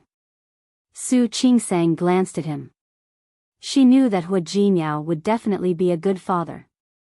The two of them talked for a while. Su Qingsang yawned as if she wanted to sleep again. Hu Jinyao knew that she was still very weak, so he let go of her and helped her lie down carefully. You should rest first. If there's anything else, we'll talk about it when you wake up. Su Qingsang nodded and lay down again. Just as she was about to fall asleep, she suddenly thought of something. By the way, is Uncle really okay? Hu Jinyao didn't answer her question. He shook his head and said, he's fine. You really care about him. This time, Su Qingsang heard the jealousy in his words. She couldn't help but laugh and reached out to hold his hand. He saved my life. If it weren't for him, I would have died. You? Hu Jinyao wanted to ask her if she remembered. But Su Qingsang was indeed sleepy again. She had a head injury and was still on an intravenous drip. All these things made her feel sleepy easily. Uncle is really a good person. Her eyes had already begun to close. Then, her voice became even softer. When the earthquake happened, he came to me. He saved me. Jinyao, I want to thank him. She didn't say anything else. She had already fallen asleep. Hu Jinyao stared at her face, not sure how much she could remember. He waited until Su Qingsang was completely asleep. He tucked her in and turned to go to a tent not far away. When he entered the tent, Hu Yangxiu was guarding Zhang Yichen. Seeing Hu Jinyao come, she stood up. Jinyao, is Qingsang okay? She's awake. She's fine now. Su Qingsang was hit in the head by a stone and had a slight concussion. In addition, being buried in the ruins caused a certain degree of lack of oxygen. It was indeed a little dangerous before. But the doctor said that as long as she woke up, she would be fine. Now that she was awake, she should be fine. It's good that she's fine. It's good that she's fine. Hu Yangxiu was relieved. When she turned to look at Zhang Yichen, who was lying on the bed, her expression turned into worry. I just don't know when Chen will wake up. Uncle will be fine. Hua Jinyao glanced at Zhang Yichen. His face was very pale. He was lying there motionless. When Zhang Yichen was rescued, Hua Yangxiu wasn't there, so she could face him so calmly now. If Hua Yangxiu had seen that at that time, Hua Jinyao really couldn't guarantee that Hua Yangxiu would still be able to talk to him calmly like she was now. Zhang Yichen could have been fine. Why didn't he wake up now? One reason was that his internal organs were injured, and the other was that he had lost too much blood. Hua Jinyao couldn't forget the scene when the ruins were dug open and he saw Zhang Yichen and Su Qingsang. After Su Qingsang passed out, she had a fever and was dehydrated. Zhang Yichen had no choice but to cut his wrist and let Su Qingsang drink his blood. Su Qingsang was unconscious, so she didn't know about this. Then there was an aftershock. In order not to let her be hit, Zhang Yichen had been protecting her from above, but he didn't expect the wall to collapse because of the aftershock. Although there was a door to block it, the small door could no longer block the two of them. In order not to let Su Qingsang be hit, Zhang Yichen held the door and blocked most of the pressure. His back was hit, and because he had fed Su Qingsang his blood, she survived. When he was rescued, he was already unconscious because of excessive blood loss and the injury on his back. Even so, he still pressed his back against the door tightly, and his uninjured hand was still on the chair behind Su Qingsang. He formed a space in front of him and used this space to protect Su Qingsang. Hua Jinyao couldn't describe how shocked he was at that time. He knew that Zhang Yichen liked Su Qingsang, but he didn't expect Zhang Yichen to do this for Su Qingsang. He couldn't even be jealous of that scene. He only felt lucky and grateful. If it weren't for Zhang Yichen, Su Qingsang might have died. Hua Jinyao blamed himself. He blamed himself for not being by Su Qingsang's side, for not protecting her, and for not being by her side immediately. Instead, it was another man who was with her. He was indeed a little jealous and envious. But more than that, he felt lucky and grateful. If it weren't for Zhang Yichen, he would have lost Su Qingsang. He couldn't imagine what that scene would be like. Grand Aunt, I'll take care of Uncle for a while. You go and rest first. No need. Hua Yangxiu waved her hand. He won't wake up so soon anyway. Besides, Su Qingsang needs you. She's asleep now. Zhang Yichen was rescued. The rescuers only told Hua Yangxiu that Zhang Yichen was buried to save someone, but they didn't say who he was saving. For Hua Yangxiu, it was normal for her son to do such a thing. He was a soldier, and he had the responsibility and obligation to walk in front of others. She just hoped that her son would wake up soon. There's really no need. I've already called Yichen's father. When the next batch of supplies arrives, we'll move him away from here first. By the way, you can move with Su Qingsang too. There are still aftershocks here. It's not safe. Okay. Hua Jinyao didn't object. He looked at Zhang Yichen, who was lying unconscious on the bed. He only hoped that he could wake up soon. Zhang Yichen didn't wake up even when the helicopter carrying supplies arrived the next day. Hua Yangxiu was really worried about him. Therefore, she first transferred Zhang Yichen to City N, which was closest to City C. City N was also affected by the earthquake, but it wasn't as serious as City C. It was just a reaction. Su Qingsang also moved with him. After a night's rest, her body had mostly recovered. She wanted to help, but how could Hua Jinyao agree? She was injured, and her body hadn't recovered yet. She still needed someone to take care of her, so how could she save others? No matter what Su Qingsang said, Hua Jinyao didn't agree to let her stay. Not only that, but he also brought her onto the helicopter and followed her to City N. When they arrived in City N, he first arranged for Su Qingsang to have a full body examination, especially a brain examination. After confirming that Su Qingsang was fine, he also asked her to be observed for a day. Su Qingsang was helpless, even though she felt that her body was fine. However, Hua Jinyao was too nervous, so she had to stay in the hospital. City North was very close to City C, but it wasn't the closest, so there weren't many injured people here. There were more people in the hospital than usual, but because of Huiyangxiu, they were now in the military hospital, so it couldn't be as crowded as in other hospitals. Su Qingsang was much more energetic today. However, Hu Jinmiao insisted that she stay in bed to rest. She felt that she had slept too much, but Hu Jinmiao didn't think so. He always felt that only in bed could be considered rest. This made Su Qingsang feel very helpless. After lunch, Su Qingsang was going to take a nap. However, after she closed her eyes, she couldn't fall asleep. Just as she was about to ask Hu Jinmiao if he wanted to rest for a while, she heard the sound of him going outside. Zhang Yichen woke up. Hu Jinmiao heard the news when he delivered Su Qingsang's food. His ward was next to Su Qingsang's, which was also arranged by Huiyangxiu. When Hu Jinmiao went over, Zhang Yichen had just finished a bowl of porridge. His hand was still wrapped in gauze. His face was a little pale, but much better than yesterday. Huiyangxiu greeted him when she saw him. "Uncle." Hu Jinmiao looked at Zhang Yichen with a complicated expression. When Zhang Yichen saw him, his lips moved, but when he saw Huiyangxiu next to him, he didn't say what he wanted to ask. "Mom. I want to eat grapes. Go and buy some." "Okay." Huiyangxiu hurried over because of Zhang Yichen's accident. Her eldest son and daughter both had tasks, so they couldn't come over immediately.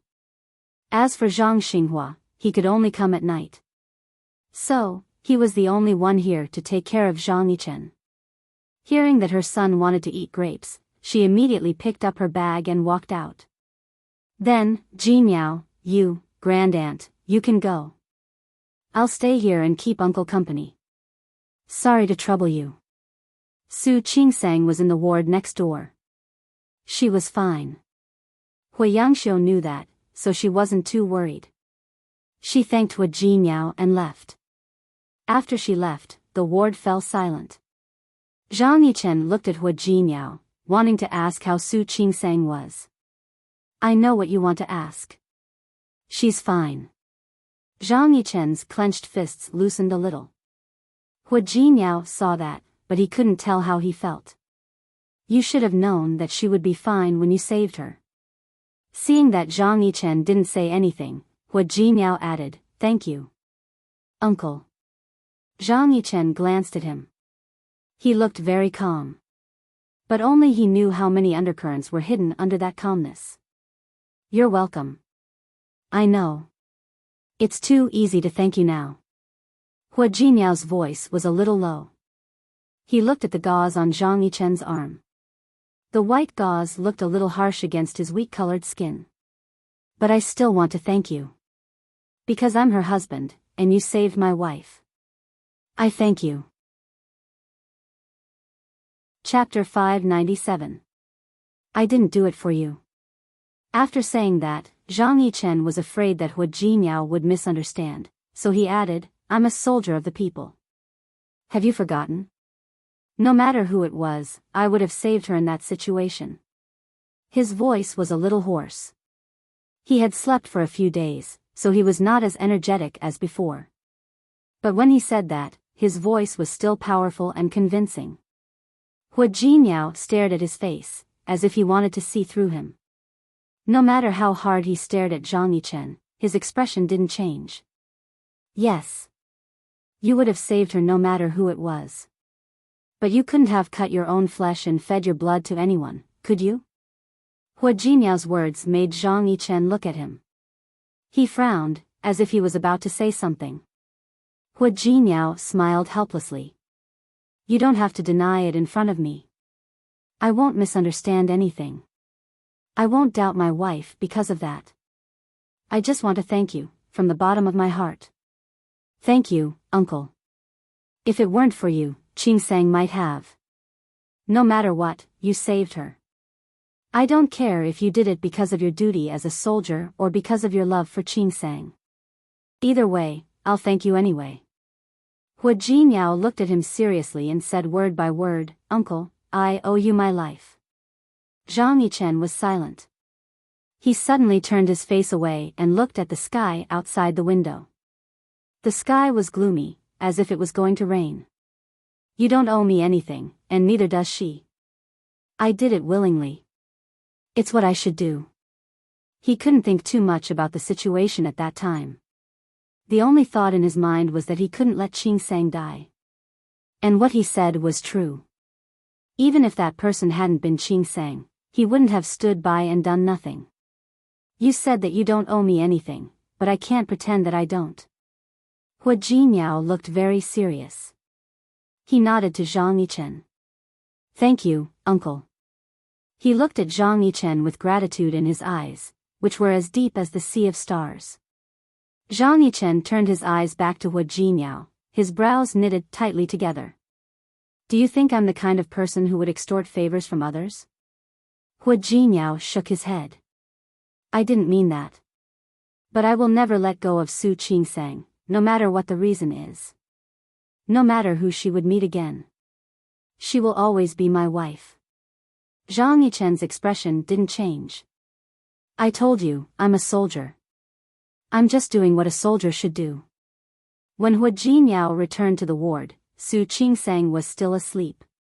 He sat beside her and stared at her sleeping face. He held her hand and held it against his cheek. Su Qingsang woke up because of his movement. She blinked her eyes and met his gaze.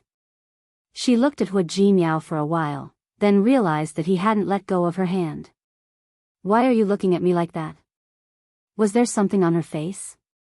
Hua Jinyao kissed the back of her hand and shook his head gently. Nope. I just want to look at you. I'm afraid you'll disappear. She really scared him this time. Hua Jinyao held her hand tightly. He still couldn't forget the fear of losing her. Silly. Su Qingsang reached out and squeezed his hand helplessly. How did our young master Hua become so silly? Quite silly. Hua Jinyao held her hand. There's nothing wrong with your body anymore. When you're well rested tomorrow, we'll go back to Rong City. Okay? Okay. Su Qingsang didn't object. No, Director Sun and the others, they're staying to be volunteers now. I believe they won't go back to Rong City for the time being. I want to be a volunteer too. At a time like this, the disaster area needed a large number of doctors. As a doctor, she really wanted to do her part. No. Hua Jinyao held her hand tightly. You're not allowed to be a volunteer. You can say that I'm selfish or careful. But you haven't fully recovered yet. I don't trust you to be a volunteer. But, no buts. Hua Jinyao was very persistent. Qingsang, I understand your feelings, and I know your determination to do good. But this isn't the mudslide last time. This is an earthquake. There can be aftershocks inside at any time. I can't bear the slightest possibility of losing you. Even if it was only a little bit, it wouldn't do. Su Qingsang felt his hot hand and understood his concerns. But Director Sun and the others are all helping now. It's really not good for me to go back to Rong City alone. More importantly, I also want to do my part for the disaster area. Jinyao, just promise me, okay? I promise, I'll ensure my own safety, and I'll be very careful. I won't let myself be in danger. Can I? No. Jinyao? Unless you promise me one thing. What? I'll go too. Hua Jinyao. Was he crazy? Su Qingsang didn't know what to say. You're the president of Tianyu Group. How can you? If you can, I can too, Hua Jinyao said very seriously. You're also the wife of the president of Tianyu Group. Su Qingsang couldn't help but laugh. She leaned over and kissed Hua Jinyao on the cheek. Jinyao, you're so nice. Hua Jinyao gave her a deep look and thought of Zhang Yichen next door. Actually, I'm afraid that you won't think I'm good enough. How can that be? In my heart, you're the best. Qingsang. Yes? If there's a man who treats you better than I do. He will you? Hua Jinmiao suddenly stopped talking. He denied what he had just said. He was jealous. Crazy jealous. He was jealous of Zhang Yichen. He was jealous that the person who was by Su Qingsang's side at that time wasn't him. What are you trying to say? Su Qingsang looked at him in confusion. Hua Jinmiao hugged her and pressed his chin against her neck. I want to say that if there's a man who treats you better than I do, will you be with him? Su Qingsang blinked and looked at him. Finally, she raised her hand and put it on Hua Jinmiao's forehead. You don't have a fever? Why are you talking nonsense? Hua Jinmiao pulled her hand down and held it tightly. He looked at her, but he didn't look like he was joking. I'm serious. If that man is good, if that man loves me very much, if he can give up his life for you. Hua Jinmiao. Su Qingsang interrupted him. We're married. Have you forgotten? Hua Jinmiao's slightly stunned face made Su Qingsang laugh. She held his hand and said, We're married. A year ago.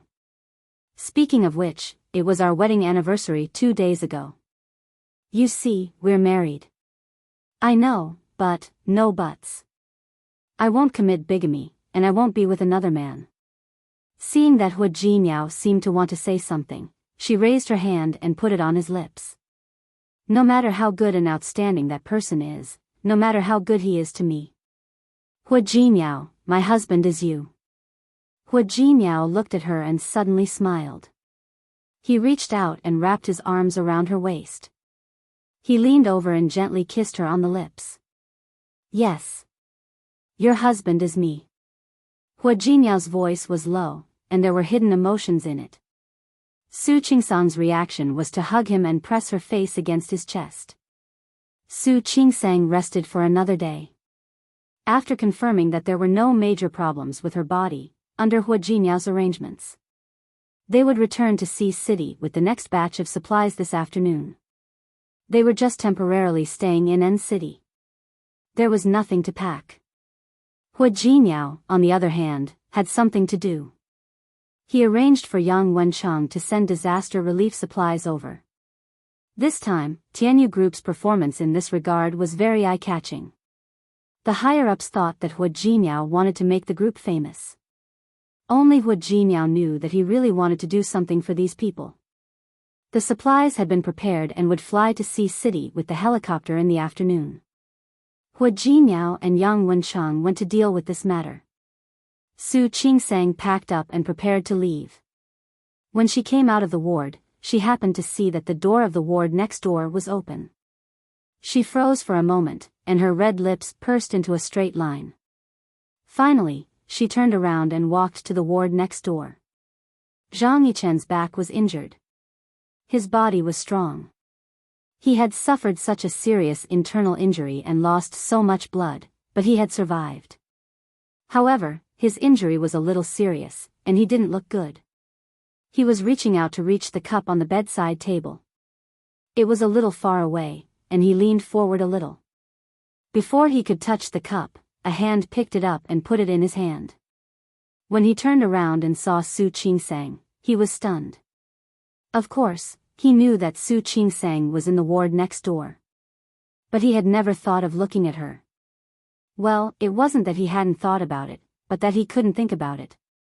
So he pretended that he didn't know, and that the patient next door was another patient. He didn't expect to see Su Qingsang. You. Zhang Yichen said one word, and held the cup tightly. Are you okay? Su Qingsang nodded, looked at Zhang Yichen, and said very softly, Uncle, thank you. You're welcome. Zhang Yichen held the cup and took a sip. His voice and expression were very cold. Thank you. Uncle. Su Qingsang's voice was very sincere. Thank you for saving my life. Zhang Yichen lowered his head and drank all the water in the cup. Then, he looked away as he put down the cup. I said, you're welcome. I'm a soldier. That's what I should do. He had said this twice in 2 days. But each time, he felt different. Su Qingsang wanted to say more, but she felt that the word thank you was indeed too light. Uncle, are you badly injured? How are you feeling? Do you feel better? I'm fine. I'm very healthy. My mother was too nervous. Zhang Yichen still didn't look at Su Qingsang. Su Qingsang could see that he didn't look very well. She was a doctor, so she naturally knew that Zhang Yichen wasn't telling the truth. That's good. Su Qingsang thought for a moment. Uncle, let me know the next time you come to Rome City. Ji Niao and I will treat you to dinner. Thank you for saving my life. No need. Even if you weren't in trouble today, I would still do the same. Moreover, you are Ji Niao's wife. I am Ji Niao's uncle. Of course, I won't let anything happen to you. Su Qingsang couldn't find anything to say. Hui Yangxiu came at that moment. She was stunned when she saw Su Qingsang. Great aunt. Yes, you're here to see Chen?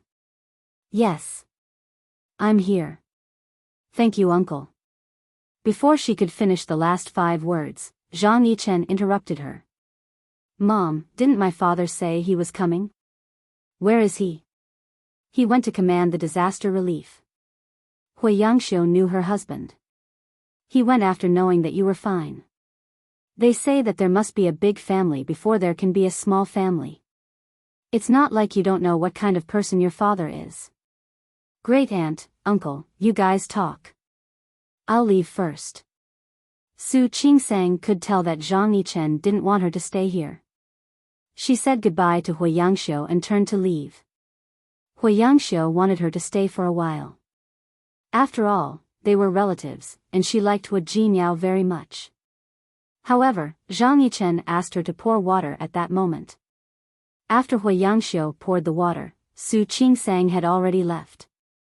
Child, you're Jiniao's wife no matter what. Why are you so cold to her? Zhang Yichen took the water from her hand and didn't answer Hui Yangxiu's question. However, out of the corner of his eye, he kept looking at the door of the ward. With his sharp ears, he listened to the rhythmic footsteps as they walked away bit by bit. Until he could no longer hear them. He put the cup back on the bedside table and didn't respond to Hui Yangxiu's next words. Su Qingsang followed Hui Jiniao into the helicopter. After that, there were a few more aftershocks that could be clearly felt in Sea City. It was indeed a dangerous place. However, Su Qingsang was very determined. When she returned to Sea City, she went to see Sun Huiya and the others first. The doctors who came to Sea City this time were now using one person as a few people. They weren't divided into any departments. When the injured came, they directly started. 72 hours of the Golden Rescue had passed, but the injured were still being sent over. The hospital's tent was full of people. The disaster this time was very serious. No one expected it to be like this. Why are you back? Seeing Su Qingsang, Sun Huiya's voice changed. Nonsense, aren't you injured? Go home. Director Sun, I'm fine. Just let me do my part. Su Qingsang's attitude was firm. Although Sun Huiya was helpless, now was indeed the time for a doctor. She waved her hand and didn't say anything else. Su Qingsang quickly threw herself into her work. As for Hui Jiniao, he also volunteered. What surprised Su Qingsang wasn't the fact that Hui Jiniao volunteered, but how he did it. He didn't put on a volunteer's uniform and put on an act. Instead, he was really using his own way to help these people. He carried stretchers, helped carry beds, and delivered water to the villagers. She could always see Hui Jiniao's busy figure between breaks. But even if he was very busy, he didn't forget to take good care of her. He brought her food during meals and ran over during breaks to tell her to remember to drink more water. He also paid attention to prevention. Places where people died were prone to epidemics. Su Qingsang knew this even without Hui Jiniao telling her. However, it felt very different to be educated by him. At night, they all stayed in a tent. They couldn't sleep very soundly. If a patient was sent over, they had to get up at any time. Whether it was Su Qingsang or Hua Jinyao, both of them had such experiences, so they didn't feel that it was very difficult. The only thing that made them feel inconvenient was that it was not convenient to take a shower here. When Su Qingsang returned to the tent, she saw that Hua Jinyao's clothes were covered in dust. Not only his clothes, but even his hair was covered in dust. At this moment, Hua Jinyao didn't look as elegant as when he was the CEO of Rong City. Su Qingsang felt a little sorry for him. Hua Jinyao didn't notice her gaze. He took out a bag from behind him. "Are you tired? There's food here. I asked Wencheng to bring it over. Here." Su Qingsang didn't take the bag in his hand and looked at Hua Jinyao. She spoke very seriously. "Hua Jinyao, go back to Rong City." "Qingsang, listen to me." Su Qingsang had seen Hua Jinyao's performance in the past 2 days. He was really serious about being a good volunteer. But she also felt sorry for him. "Look, Tianyu Group has so many things to deal with, but you came to see City. You said before that you had a lot of things to do." Hua Jinyao didn't deny that he was indeed very busy. Especially now that Hua Yifan had left the company, there were more things that needed him to make decisions every day. Yang Wencheng brought a notebook for him. He volunteered during the day and dealt with work at night after Su Qingsang fell asleep.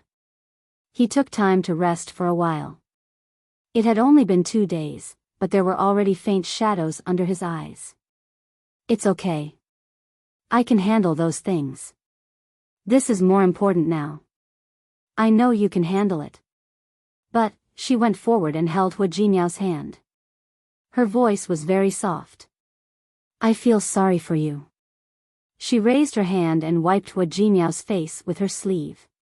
She actually knew that Hua Jinyao had a slight obsession with cleanliness. But now, he was busy in such an environment. "Hua Jinyao, I feel sorry for you. I want you to go back.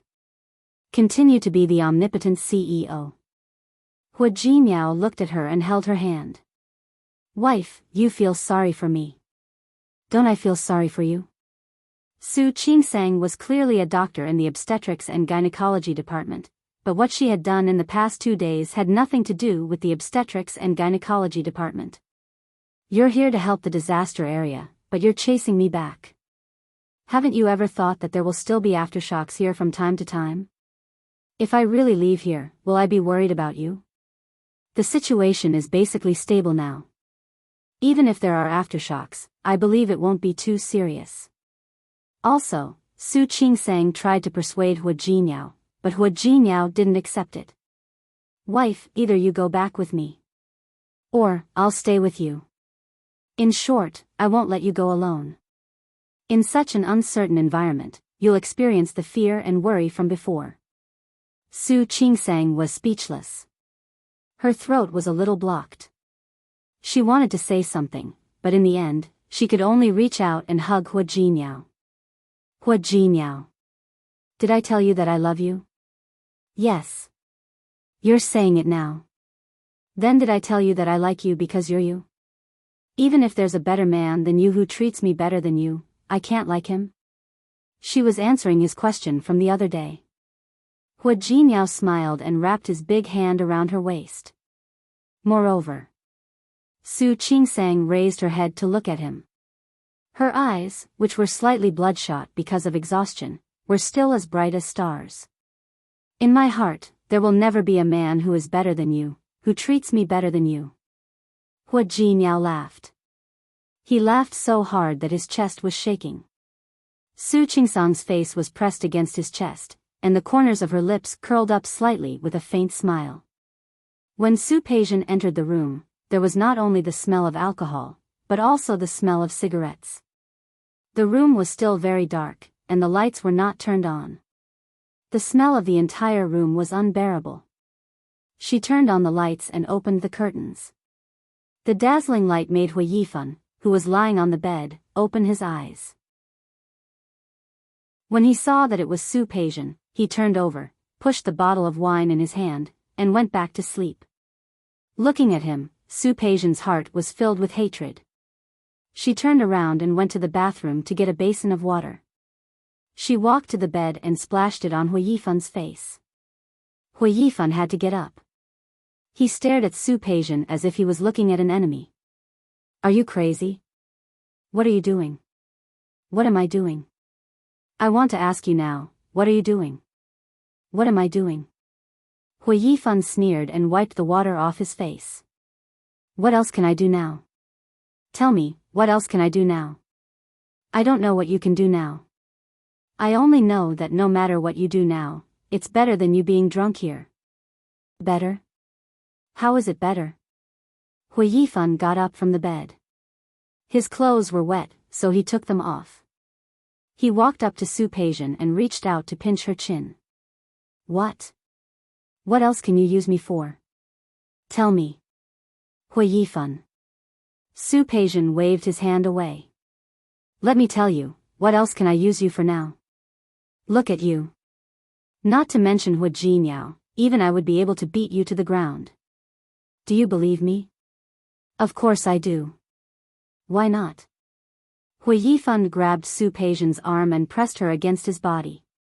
You don't have to hit me. I'll lie on top of you. Not only will I lie on top of you, but I can also move and make you. Slap. Hui Yifan was slapped in the face. He glared at Su Peijian. Not only was Su Peijian not afraid, but she slapped the other side of Hui Yifan's face. Hui Yifan, are you awake now? Su Peijian. Hui Yifan gritted his teeth and looked a little fierce. Let me tell you. No one has ever dared to hit me. You're the first. Is that so? I'm sorry, I want to tell you too. I've never hit a man before. You're the first too. You, what about me? Su Peijian sneered and glared at him. I only know that Hu Jinyao is not in Rong City now. I also know that he accompanied Su Qingsang to Sea City. I also know that there's an earthquake in Sea City now. And Hu Jinyao hasn't come back yet. And tell me, what do you know? Chapter 598. What do I know? Let me tell you, I know a lot. Hui Yifan put down his hand that was about to hit Su Peijian. I also know that he wants a good reputation. He keeps donating supplies to the disaster area and even stays there as a volunteer. What's wrong? So what? Hu Jinyao knew how to be a good person. What disaster relief? It was all because Su Qingsang was there. So what? Su Peijian was so angry that she almost laughed. Are you trying to tell me now that you know that Hu Jinyao is not in Rong City, but you deliberately let go of such a good opportunity?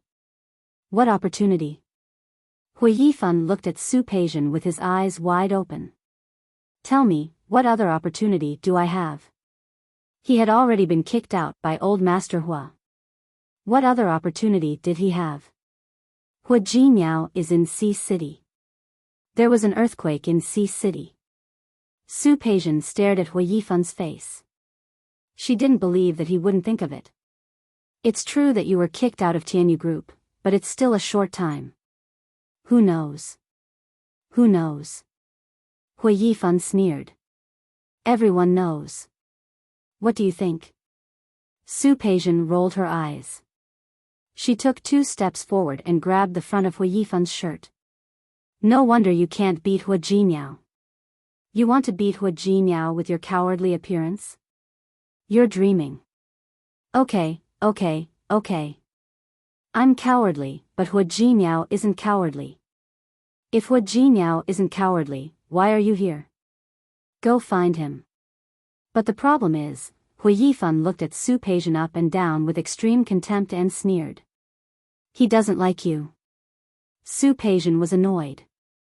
She raised her hand and was about to slap Hui Yifan again.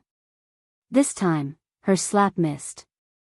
Hui Yifan grabbed her hand and pulled her into his arms. Don't you just want me to take over Tianyu Group? You want to be the wife of the president of Tianyu Group. You want to suppress Su Qingsang, right? So what? Su Peijian looked at him. Can you give it to me? Of course. But the premise is that Hu Jingyao dies first. Do you dare to do it? Su Peijian smiled. She stared at Hu Yifan and said in a cold voice, Hu Yifan, I won't do something like killing 1,000 enemies at the cost of 800 lives. I'm telling you. I'm a person who can do anything, but I won't do anything illegal. It wasn't like something like this had never happened in Lin City before. I really don't like Su Qingsang and Hu Jingyao, but I don't want to kill them. Hu Yifan. You have to understand that only when you have freedom will you have a chance to get the Tianyu group. If you have no freedom, even if you get the Tianyu group, you can only stay in prison. Then what else is there to say? Hu Yifan let go of her and pushed her away. If Hu Jingyao doesn't die, I'll never have a chance. What else can I say? Not necessarily. Su Peijian took a step forward and looked at Hu Yifan. The last time I went to see Grandpa, he didn't pay much attention to me. But I heard one thing. What? Sea City is a good place. Su Peijian looked at Hu Yifan with a calculating look in her eyes. I'm willing to do this myself. But during this time, go to Grandpa for me. I don't care if you cry or beg. Ask Grandpa to let you go back to Tianyu Group first. If that doesn't work, go beg Uncle. Hu Jingyao doesn't have a good relationship with his parents. But Uncle should still have a good impression of you. Go beg Uncle. No matter what method you use, let them get you back to Tianyu Group. Leave the rest to me. Leave it to you? Su Peijian's words made Hu Yifan raise his eyebrows. What are your plans? If you didn't want to get rid of Hu Jingyao, how would you have the ability? If you don't believe in my ability, you can do as I say. Su Peijian pushed her hair back. In short, your opportunity is right in front of you. If you can't enter Tianyu Group, then all my previous efforts will be in vain. Okay, I'll wait and see. Hu Yifan stepped forward and pinched her chin. If you can really make Hu Jingyao forget about the company's matters, I have a way to get Tianyu Group. At that time, I'll definitely marry you into the Hu family and make you the wife of the CEO of Tianyu Group. Okay, I'll wait. As Su Peijian spoke, she waved Hu Yifan's hand away and took out a document from her bag. Here. What's this? A gift for you to ask for forgiveness from old Master Hua. Su Peijian narrowed her eyes. You don't think that old Master Hua will let you go back if you don't do anything, do you? Hu Yifan took out the document and glanced at it. His expression immediately changed. How did you get it? You don't have to care how I got it. In short, with this greeting gift, it's only natural for you to return to Tianyu Group. After you go back, keep a low profile, but this plan must be done beautifully and well. Otherwise, you still won't have a foothold in Tianyu Group. Hu Yifan looked Su Peijian up and down. He couldn't help but lean over and kiss her on the cheek.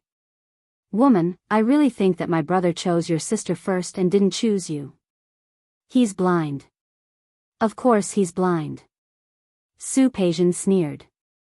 Her abilities and methods were far superior to Su Qingsang's. Only a man like Hu Jingyao, who had no taste, would treat Su Qingsang like a treasure. He's blind, but I'm not. As Hu Yifan spoke, he picked up Su Peijian and pulled up her clothes. What are you doing? You still have the mood to think about this at a time like this? At a time like this, the more I think about it. Don't worry, with this gift here, old Master Hua will definitely agree for me to return to Tianyu Group. Su Qingsang and Hu Jingyao held hands and stood on a slope, looking at the lights in front of them. It had been more than 20 days since the earthquake. The two of them had been helping here for a week. Now that the situation in the disaster area had basically stabilized, the injured had been settled. As for those who had already left, they couldn't control it. The higher-ups were very satisfied with the performance of their medical team. Now that the situation had stabilized, the local hospitals adjacent to Sea City had sent people over to help. Now that their mission was considered completed, arrangements had been made for them to leave. The airport of Sea City was damaged in the earthquake. It couldn't be used for the time being. They had to take a helicopter to N City first. Then, they would transfer from N City to Rome City. When the two of them got on the helicopter the next day, they didn't expect that the person who came to pick them up would be Zhang Yichen. Uncle? Uncle. Hua Jinmiao looked at Zhang Yichen. A week had passed. Zhang Yichen's injury seemed to have recovered. His face had returned to a healthy wheat-colored color. He looked much more energetic. He was wearing a military green shirt. His sleeves were rolled up. His muscular arms were exposed. Uncle's injury has recovered? Hua Jinmiao carefully looked at Zhang Yichen. He looked in good spirits and seemed to have really recovered. Yes. Zhang Yichen nodded, but his eyes didn't fall on Su Qingsang. I'm going to N City. Have you been here for a long time? I've been here for 2 days. There were many things to do in the disaster area. As a soldier, he had his own responsibilities. Uncle's injury hasn't recovered yet, right? Why don't you rest for a while? Hua Jinmiao's voice was filled with concern. Does Grandaunt agree with you doing this? I'm already fine. Zhang Yichen's slightly cold voice was heard. He signaled them to sit down with his eyes. In addition to Hua Jinmiao and Su Qingsang, Su Qingsang's colleagues from the hospital who came over this time were also with them. They knew that Hua Jinmiao was very capable, but they didn't expect a soldier to know him. Everyone got on the helicopter. Soon, the helicopter took off. Su Qingsang sat next to Hua Jinmiao. She looked out of the helicopter. Before she came, it was an extremely prosperous city with green mountains and clear water. Now that he looked over, all he could see was a mess. She was not in a good mood. Hua Jinmiao held her hand. She turned to look at Hua Jinmiao and shook her head gently at him, indicating that she was fine. In less than a month, she had experienced life and death and seen through it. Although she couldn't completely accept it, she was much calmer than when she first faced it. Zhang Yichen kept looking forward, as if he didn't see Hua Jinmiao and Su Qingsang holding hands. When they arrived at N City, the helicopter landed at the airport. Su Qingsang and Hua Jinmiao were the last to get off the helicopter. Hua Jinmiao got off first and reached out his hand to Su Qingsang. Su Qingsang took his hand and jumped off the helicopter. When she turned to face Zhang Yichen, Su Qingsang nodded very politely. Thank you, uncle. Goodbye, uncle. Zhang Yichen responded coldly. Su Qingsang turned to leave. Before she left, she glanced at Zhang Yichen's wrist. There was a scar there that looked very new. She had never seen it before. Hua Jinmiao put his hand on her shoulder at the right time. She also thanked Zhang Yichen. Thank you, uncle. When you have time, go to Rome City this week. I'll treat you to dinner. We'll talk about it then. I guess they'll be very busy recently and won't have time to go to Rome City. They all knew that Zhang Yichen's unit was in Sea City. Before this matter was completely over, he probably wouldn't have time to return to Rome City. Hua Jinmiao was just being polite. In fact, he really didn't want to see Zhang Yichen now. Even if he was his own uncle. The two of them didn't return to Rome City with Sun Huiya and the others. Instead, they got on the plane to Lin City. Li Qianxue knew that Su Qingsang had experienced an earthquake. She was so worried that she almost came with them. If Hua Jinmiao hadn't contacted her in time and told her that Su Qingsang's condition was stable, Li Qianxue would have flown to the disaster area without a care. When she heard that Su Qingsang didn't return to Rome City after she was fine, but stayed in Sea City, she was very worried. However, Su Qingsang seemed to be fine. She called her every day to tell her that she was safe. She didn't mention anything about the disaster area. Just because she didn't say anything didn't mean that Li Qianxue didn't know. There were reports on TV, the news, and the internet every day. How many aftershocks had happened? What changes would there be? Under such circumstances, how could Li Qianxue not worry about Su Qingsang staying there? She paid attention to the news every day. After the communication was restored, she asked Su Qingsang to contact her every day. But even so, Li Qianxue was still extremely worried. Seeing that Su Qingsang was standing in front of her unscathed, Li Qianxue hugged her and pretended to hit her on the back twice. "You're really bold. I don't listen to you anymore. I told you to go home, but you didn't. Do you know that you scared me to death?" Knowing that Su Qingsang had encountered an earthquake, she couldn't wait for her to come back immediately. Who knew that not only did Su Qingsang not come back, she even dragged Hua Jinmiao along to mess around. "Mom, I'm fine now, aren't I?" Su Qingsang's eyes were a little red. She was really grateful that she had escaped death here. "You're still talking about it. You've already lost so much weight." Li Qianxue glared at Hua Jinmiao as she spoke. She wanted to criticize him for not taking good care of Su Qingsang.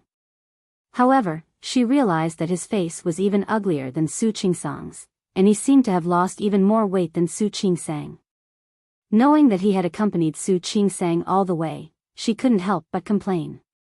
"You're so old, yet you still let her mess around. If she wanted to stay, wouldn't you have brought her home? It's my fault. I didn't persuade her." Hua Jinmiao admitted his mistake with a good attitude. Li Qianxue couldn't flare up even if she wanted to. Her son-in-law had stayed in the disaster area with her daughter as a volunteer, so how could she be angry? She couldn't help but pat Su Qingsang's shoulder again. "This time, no matter what you say, you have to stay for a few more days before you leave. Do you know that your grandfather is also very worried about you? Knowing that you're in the disaster area, he even went to Qingyuan Temple today and said that he wanted to pray for you. He's so old, so I asked Yusen to accompany him." No wonder she said that she didn't see old Master Li, hearing that he was going to pray for her. Even if Su Qingsang didn't actually believe in these things, she was still extremely touched. "Okay, I'll definitely stay for a few more days." Su Qingsang and Hua Jinmiao stayed at the Li residence.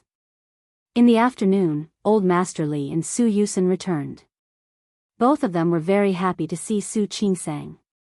They pulled Su Qingsang as if they had endless things to say and endless questions to ask. Su Yusen's scores were out. He was the top science student in Lin City. He had also made up his mind to go to university in the capital. Since he had made up his mind, Su Qingsang was quite happy for him. She suddenly thought of Bai Jihan. No matter what, she and Su Yusen were in a relationship. She wondered how her grades were and which school she would go to. She wanted to ask, but it wasn't the right time. She could only ask later. It was night. It suddenly rained in Lin City. It was accompanied by bursts of thunder. Su Qingsang had been very tired during this period of time, but she couldn't fall asleep because of such thunder. She tossed and turned on the bed. Hua Jinmiao was about to fall asleep, but he was so shocked by her movements that he couldn't sleep anymore. "What's wrong?" "It's nothing. I just can't sleep." "You think the thunder is too noisy?" Half. The other half was thinking about Su Yusen. He had decided to go to university in the capital, which was far away from home. Although he could come back during the winter and summer vacations, it was not as convenient as staying in Lin City. Grandpa was old. Li Qianxue was busy with company affairs every day. Su Qingsang couldn't bear it, but she knew that this was something that could not be helped. There was also Bai Jihan. She had asked Su Yusen just now, and he said that Bai Jihan had failed in the college entrance examination. Her grades weren't particularly good. If she wanted to go to university in the capital with Su Yusen, she was afraid that she couldn't. She could see that Su Yusen had true feelings for Bai Jihan. It was just that if they were separated for 4 years in university, there would be too many variables. Bai Jihan was very insecure, but Su Yusen was determined. He had always been a person who knew what he wanted, but he wouldn't compromise for Bai Jihan. Su Qingsang couldn't help but look at Hua Jinyao. What are you doing? Are you tired? Hua Jinyao gently bit her lips again. Aren't you tired? You think about all kinds of things every day. Don't you have time to rest? Are you tired? Why are you thinking about all kinds of things? They are my family. Of course he sealed her mouth with a kiss. She couldn't say anything else. Su Qingsang was a little annoyed. She was seriously worried, but he didn't care at all. She reached out to hit him. Hua Jinyao bit her lips and said softly. You're not tired anyway, so why don't you do something else? As Hua Jinyao spoke, his big hand began to reach into her clothes. Su Qingsang was so angry that she laughed. Who's not tired? How can I fall asleep with such loud thunder? Well, actually, I'm still not tired enough. When I'm tired and faint, I naturally fall asleep. Hua Jinyao's voice was vague. Su Qingsang couldn't push him away. She could only let him do whatever he wanted. When the two of them were naked, Hua Jinyao suddenly stopped. His hand subconsciously reached in the direction of the bedside table, but he remembered that this was the Li family, not Rong City.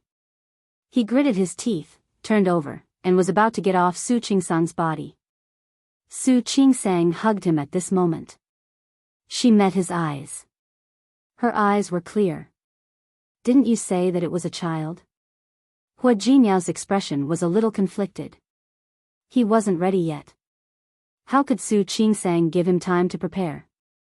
She directly turned over and took the initiative. Hua Jinyao had never had any self-control in front of her. Looking at her, he said with slightly gritted teeth. You've become bold. Not as bold as you. Su Qingsang bit his ear. You've become fat from breaking your promise. She was accusing him of not keeping his word. Hua Jinyao looked at her slightly blurry eyes, gritted his teeth, and turned from passive to active again. Forget it, if she wanted a child, it would be up to fate. Before they became one, Hua Jinyao stopped. Looking at her passionate eyes, his voice was firm. Just this once. If you have one, give birth to it. If not, go back and do what you should do, okay? If Su Qingsang wasn't in a bad state, she would have beaten him up. What did he mean? She didn't agree, but Hua Jinyao had already made up his mind. He lowered his waist and gave himself to her. Su Qingsang gritted her teeth. She was a little shy, but in the end, she raised her waist. She was a gynecologist, so she naturally knew what kind of situation it was easier to have children. Hua Jinyao knew what she was thinking and couldn't help but laugh. He really didn't know that Su Qingsang was so obsessed with children. Honey, with you like this, should I work harder today? Su Qingsang couldn't help but want to bite him again. She didn't bite him, so she scratched his back. Don't worry, honey. Your husband will definitely work hard. Su Qingsang couldn't bear it anymore. She raised her head and bit him on the shoulder. This guy was really showing off after getting a bargain. It was really annoying. Qingsang, you're really bad. Su Qingsang stayed with old Master Li and Li Qianxue for 2 days. Today, she finally had time to ask Li Qianxue to agree to let her go out. As soon as she left the house, she went to look for Shi Mengwan. Shi Mengwan had returned from the competition in France a long time ago, but she was very busy.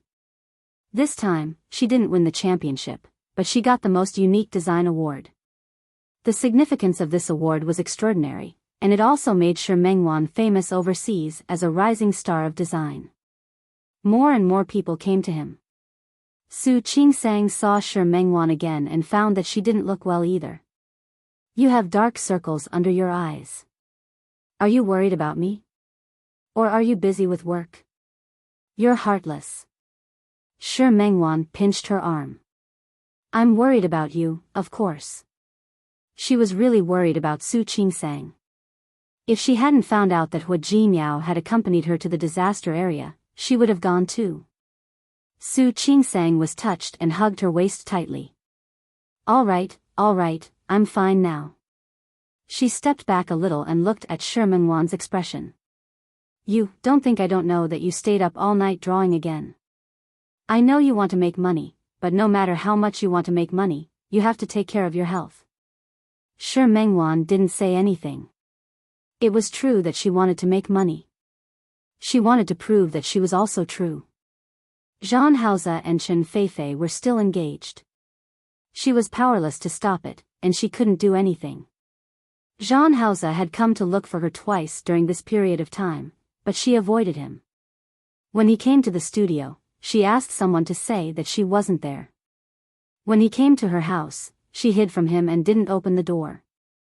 Sometimes, Shi Mengwan didn't understand. He was already engaged, so why did he still look for her? Was he trying to turn her into a mistress? Or was Zhang Haoze that confident? He was confident that her feelings for him would never escape his control, so he was fearless? No matter which one it was, Shi Mengwan felt tired.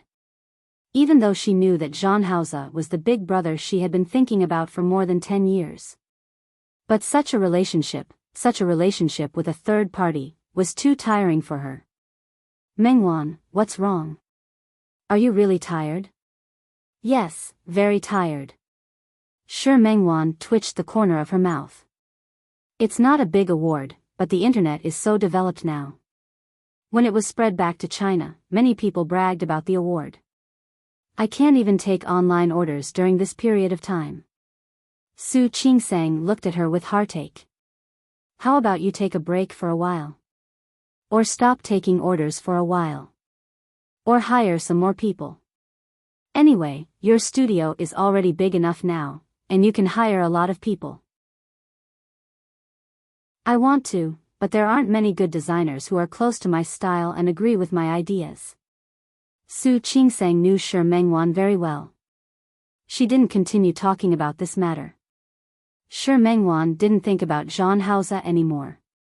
Her heart ached when she thought about that person, but she felt empty and uncomfortable when she didn't think about him. She only wanted to suppress that emotion at the bottom of her heart and get rid of those thoughts. She turned to ask about Su Qingsang's situation in the disaster area. The two sisters went shopping, chatted, and drank tea together, just like when Su Qingsang was still in Lin City. At the same time, a plane slowly landed in Lin City.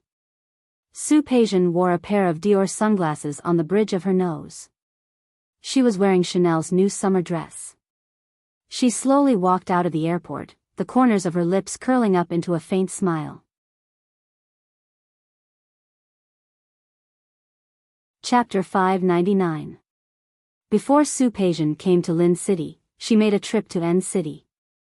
It wasn't that she didn't want to go to C City to cause trouble for Su Qingsang and Hua Jinyao. It was just that her ability was still a little lacking. C City was still a disaster area, and they were slowly carrying out post-disaster rescue and reconstruction work. Anyone who wanted to enter the disaster area had to be vetted. The airport was also closed.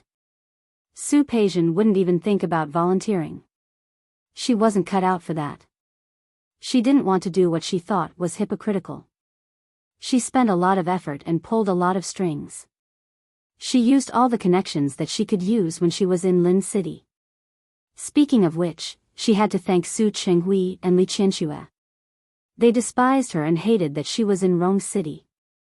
However, in Lin City, neither Su Chenghui nor Li Qianxue deliberately talked about Su Peijian's family background. Many people who didn't know what was going on thought that she was still the daughter of the Su family. This was also the reason why she was able to obtain resources and the gift she had previously given to Hu Yifan. Not only in Lin City, but she also had people she could use in Rong City. It was true that Hu Yifan had been kicked out by the Hua family, but neither Hua Yiyang nor Hua Manzi had. Old Master Hua was strict with boys, but he was especially tolerant with girls. There were some things that she could find out with just a little inquiry. For example, Zhang Yichen was currently doing disaster relief in C City. Zhang Yichen's troops were also in C City. Su Peijian really wanted to know the truth about Zhang Yichen and Su Qingsang. But after asking around, it really didn't work. She could only think of another way. Before she could think of anything, she received the news. Su Qingsang and Hua Jinyao went back to Rong City.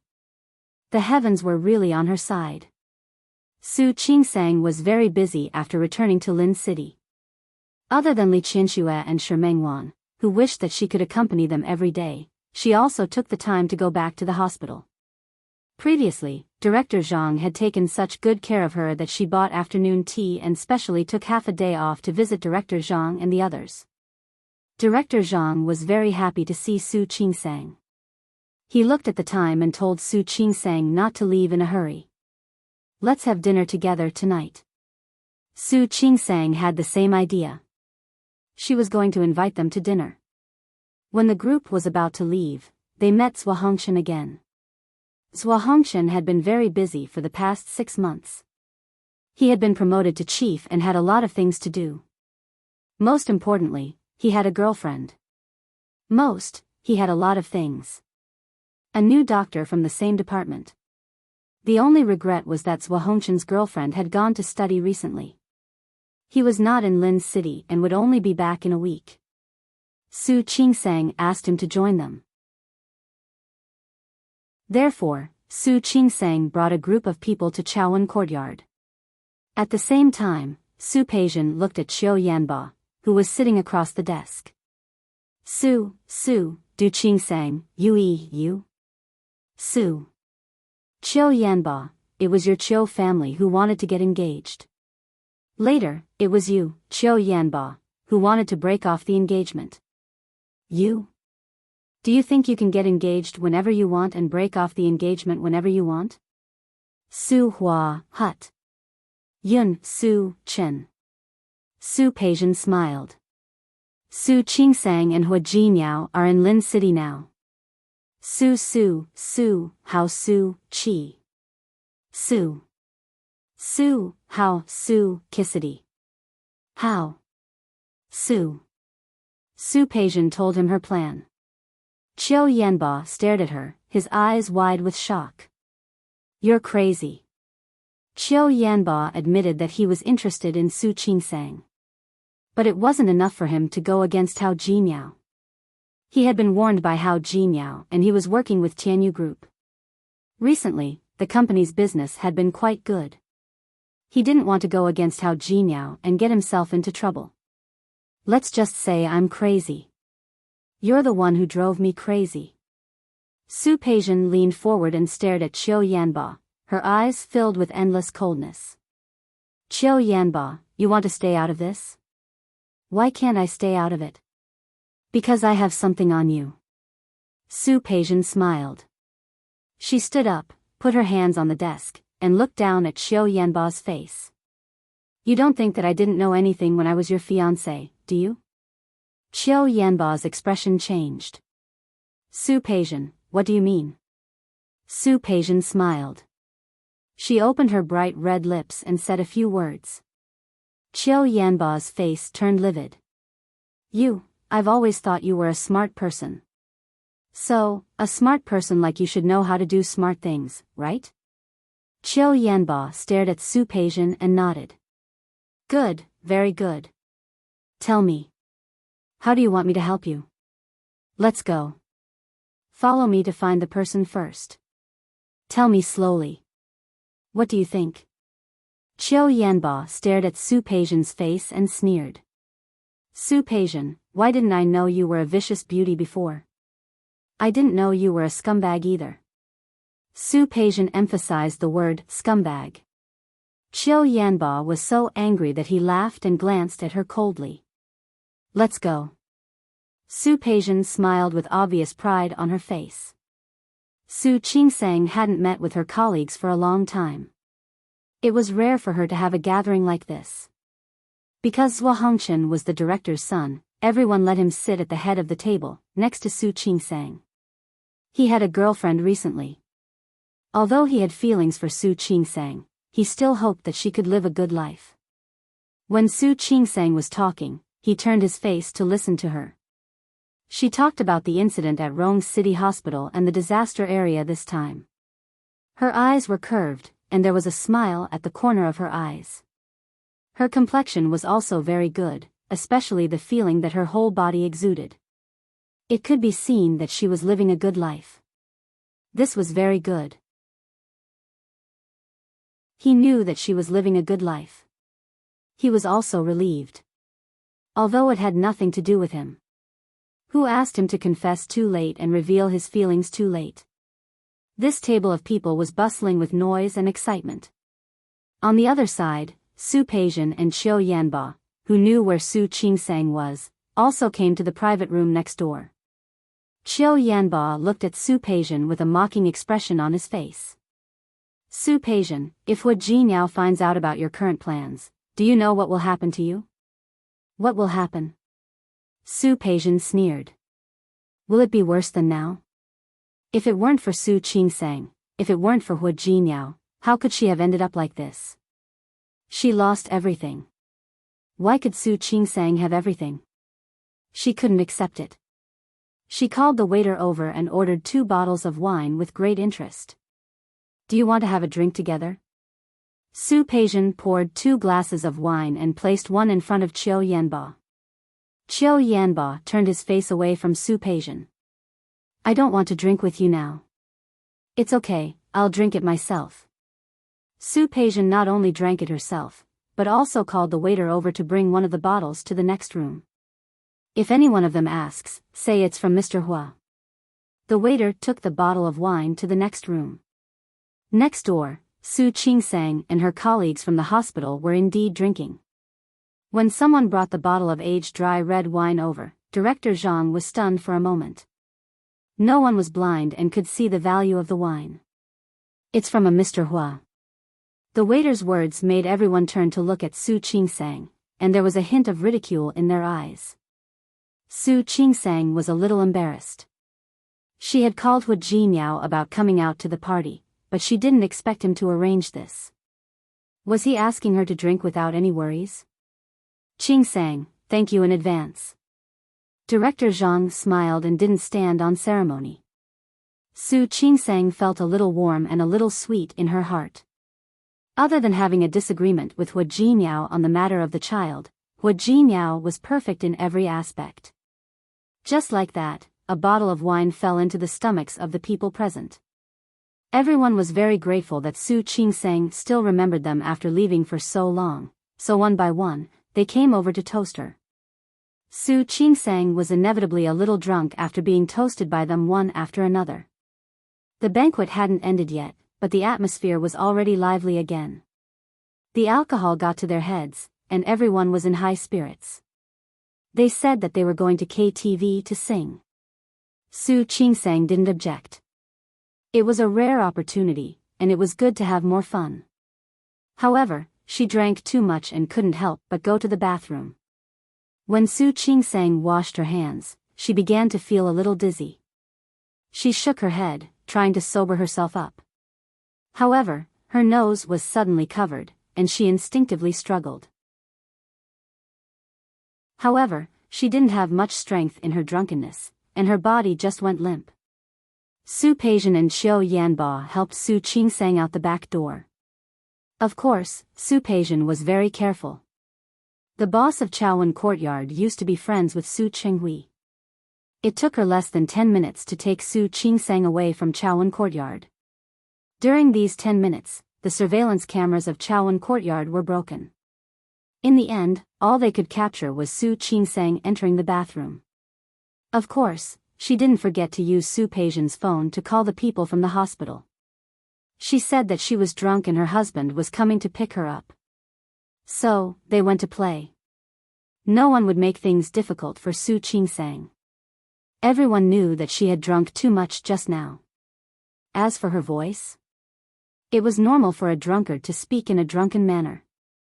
Everything went smoothly. 10 minutes later, Su Qingsang had already been brought by Qiu Yanba and Su Peijian to the hotel next door. That hotel was Qiu Yanba's property. In the presidential suite on the top floor, Su Qingsang slept on it unconsciously. Su Peijian looked at Su Qingsang with a look of disdain on her face. She wasn't as good-looking as her, and she wasn't as capable as her. No matter how one looked at it, she was inferior to her in every aspect. She just had to be so lucky to meet Hu Jinyao, that blind man who treated such a useless woman like a treasure. Seriously, Qiu Yanba stood by the bed and looked at Su Peijian. Okay, I've helped you get her out. Can I go now? Go? Su Peijian turned to look at him. Don't you like her? How can you just leave like this? Su Peijian. Qiu Yanba's voice was extremely cold. I'm not as shameless as you think. Really? Su Peijian smiled. She leaned forward a little and stared at Qiu Yanba's face. You mean, you don't want to? Of course. He didn't want to go too far, and he didn't want to shed all pretense of cordiality with Hu Jinyao. Okay. You don't want to. Su Peijian nodded. Then I'll have to find someone who does. Su Peijian, I think you're really crazy. You said that just now. Let's change it to something new. Su Peijian pulled Qiu Yanba's body over, her face full of coldness. Why do you have to pretend to be so dignified and righteous? If it were in the past, you wouldn't have liked someone like Su Qingsang. Don't you like her? I'll give you a chance to be with her. Isn't it just fulfilling your wish? It's fulfilling your wish, isn't it? Qiu Yanba waved her hand away. Have you ever thought about what would happen if I really did this? What would Hu Jinyao do to me?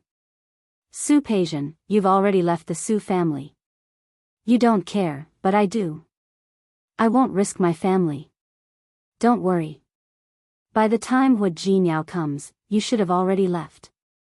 Su Peijian let go of his hand, her expression full of contempt. This is your hotel. You can make sure that the surveillance cameras don't capture anything. Isn't that right? Qiu Yanba stood still. If that's the case, why would Hu Jinyao believe in your trap? Because I have this. As Su Peijian spoke, she took out her phone and waved it in front of Qiu Yanba. I'll take a picture of you and send it to Hu Jinyao. Don't worry, I'll censor your face. I won't really let him see your face. You're well prepared. Qiu Yanba's voice became even colder. Should I thank you? Shouldn't you? Get out. Qiu Yanba's voice was very cold. Su Peijian stood still.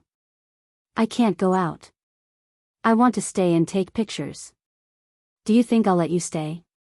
If you don't let me stay, then I'll have to call Hu Jinyao now and ask him to come here immediately. Su Peijian. Qiu Yanba's face had turned livid at this point. Su Peijian raised her eyebrows. You don't have a choice. Either you let me take pictures of you, or you let me call Hu Jinyao here. Choose one. You really are a crazy woman. Thank you. I'll take this as a compliment. Qiu Yanba stood still. He glanced at Su Peijian. Su Peijian, I don't understand. Why do you hate Su Qingsang so much? In fact, your identity and the fact that you were swapped had nothing to do with her. She doesn't need to bear your anger at all. She doesn't need to bear my anger? Then who will? Don't deny it. Qiu Yanba sneered. You've enjoyed more than 20 years of nurturing from the Su family. You've enjoyed the glory of the eldest daughter of the Su family for more than 20 years. What reason do you have to hate Su Qingsang? Yes. I did enjoy it. But they took it all away from me. Su Peijian spread her hands. If it didn't belong to me in the first place, then why did they give it to me? If that's the case, it's better not to have it in the first place. Isn't that right? You're very sick. Whatever you say. What I need now is for you to take off your clothes quickly. Chapter 600. Qiu Yanba's hand paused at his belt buckle for about a second before finally stopping. Su Peijian, get out. I can't do anything if you stay here. What can I do? To the end? Stop teasing me. You're not such an honest person. Qiu Yanba gritted his teeth, his body stiff and motionless. Su Peijian supported her chin with one hand and enjoyed the sight of Qiu Yanba struggling with satisfaction. In fact, Qiu Yanba was also one of the people she hated. What right did he have to break off the engagement? Su Peijian, I'll say it again. I can't do anything with you here. Then you don't have to do it to the end. My target isn't you anyway. Hurry up. I'm not very patient. Su Peijian blinked. There's no turning back.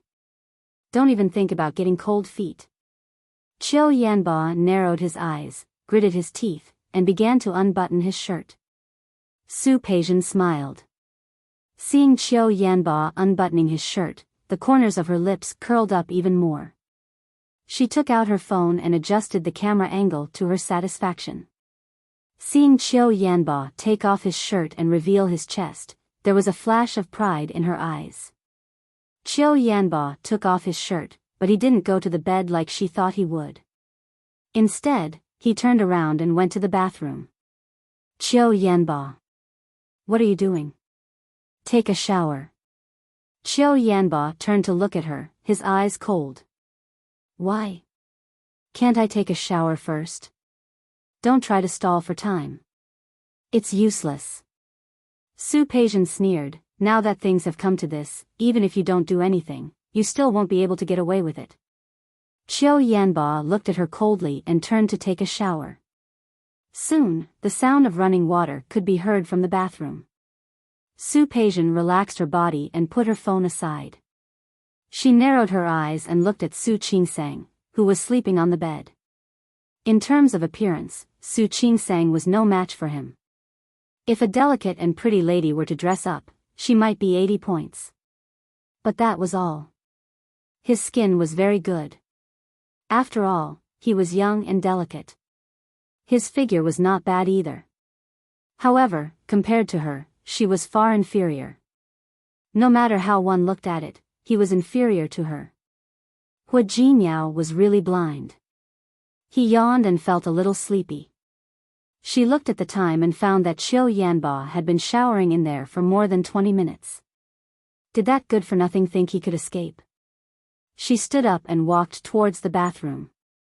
The water was still running in the bathroom. She pushed the door open and was about to go in, but the inside was filled with mist. Qiu Yanba. She was about to head for the bathtub when she felt a sudden pain in the back of her neck. She widened her eyes and tried to turn around, but she was hit again, and her body went limp. Qiu Yanba stood behind her, looking at her face. He carried her to another room in the presidential suite and put her down. He had just placed Su Peijian's body on the bed when the doorbell rang. There was also a knock on the door. He could hear the urgency in the voice. Qiu Yanba turned to open the door. The moment the door opened, Hua Jinyao saw Qiu Yanba, who had taken off his shirt. He clenched his fist and almost swung it at Qiu Yanba's face. Qiu Yanba seemed to know his intentions and quickly dodged to the side. It's not a gentleman to bite the hand that feeds him. Hua Jinyao glared at him and was about to go in when he saw the open door. It's not that room, it's this one. Hua Jinyao entered the door and saw Su Qingsang lying on the bed. Because she had drunk alcohol and been drugged, her face was red. She was fully clothed and sleeping soundly. He took a deep breath, suppressed his anger, and went forward to carry Su Qingsang's body. When he met Qiu Yanba's eyes, his emotions had already calmed down.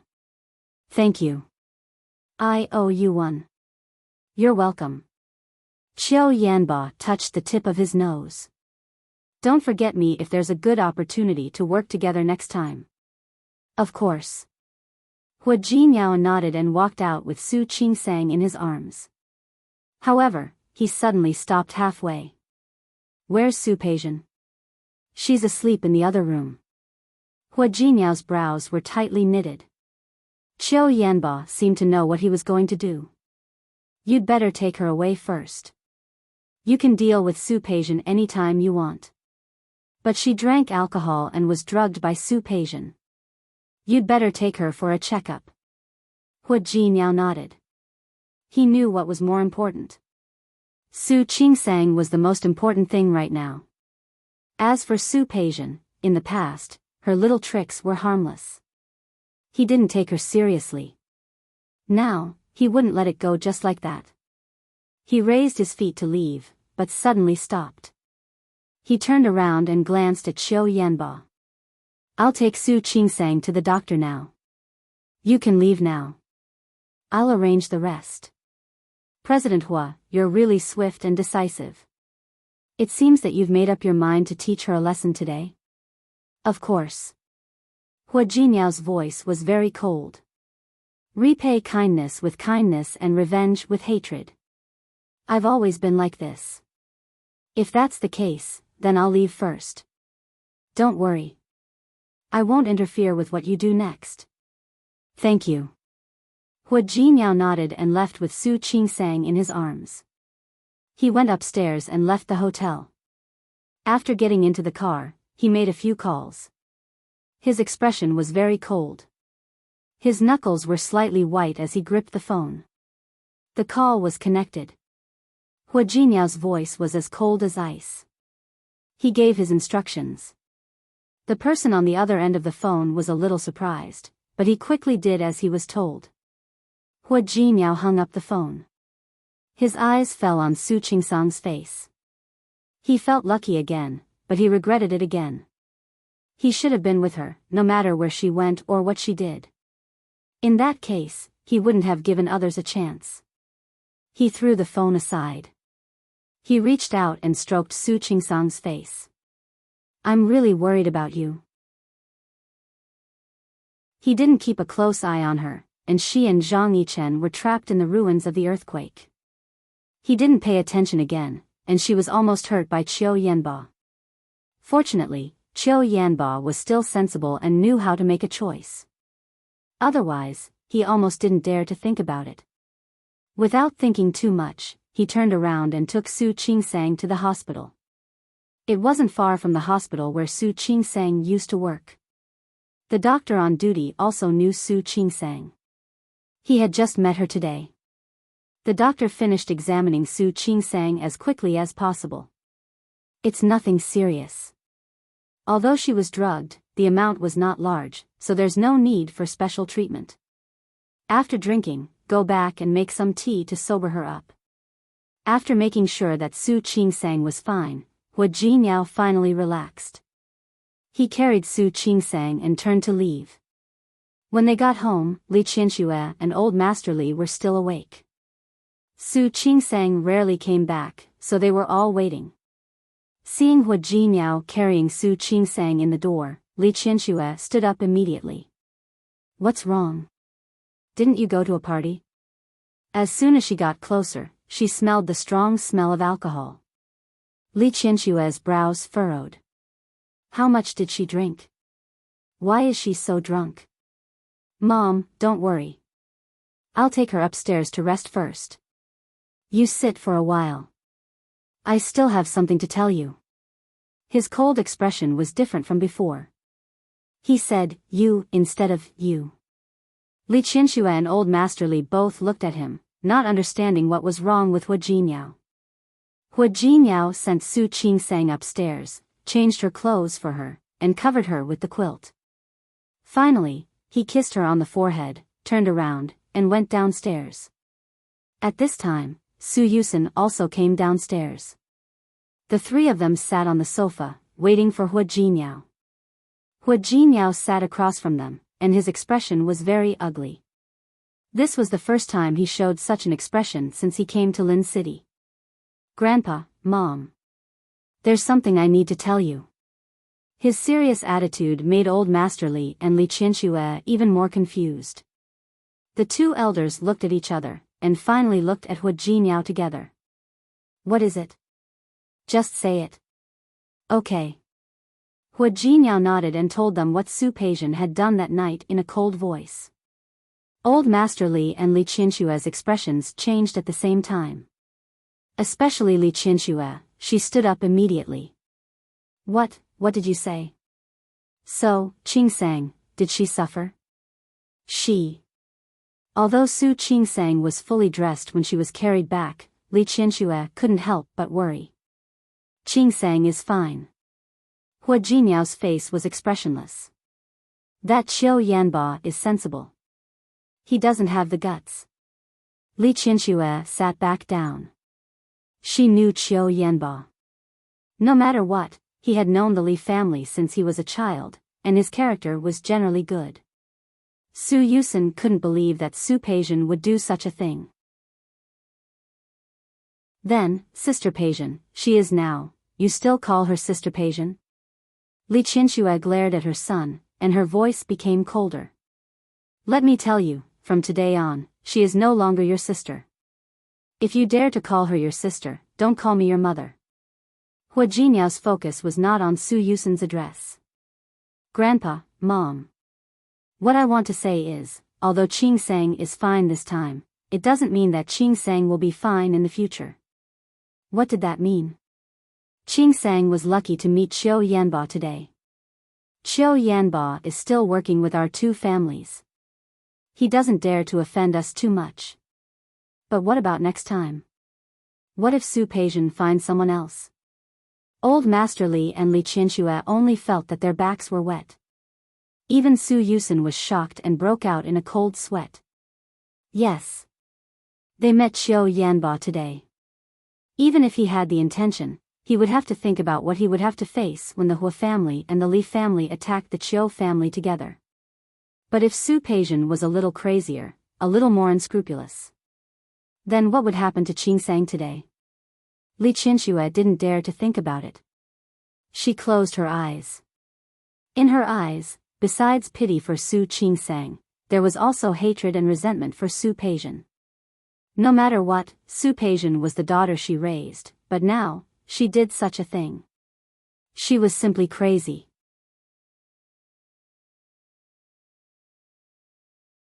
Chapter 601. What he was going to do was not a little trick. He was going to give her a taste of her own medicine. Su Peijian dared to plot against Su Qingsang, so she had to pay the price. And after that, he would let her taste even more pain. No. Li Qianxue said first, if she dared to do this to Qingsang today, then she is no longer my daughter. I have nothing to do with her anymore. That's right. Old Master Li also said, Peijian has done this, and the Li family will have nothing to do with her in the future. He used to love Su Peijian, and he used to treat her as his own granddaughter. Okay. That was what Hua Jinyao wanted.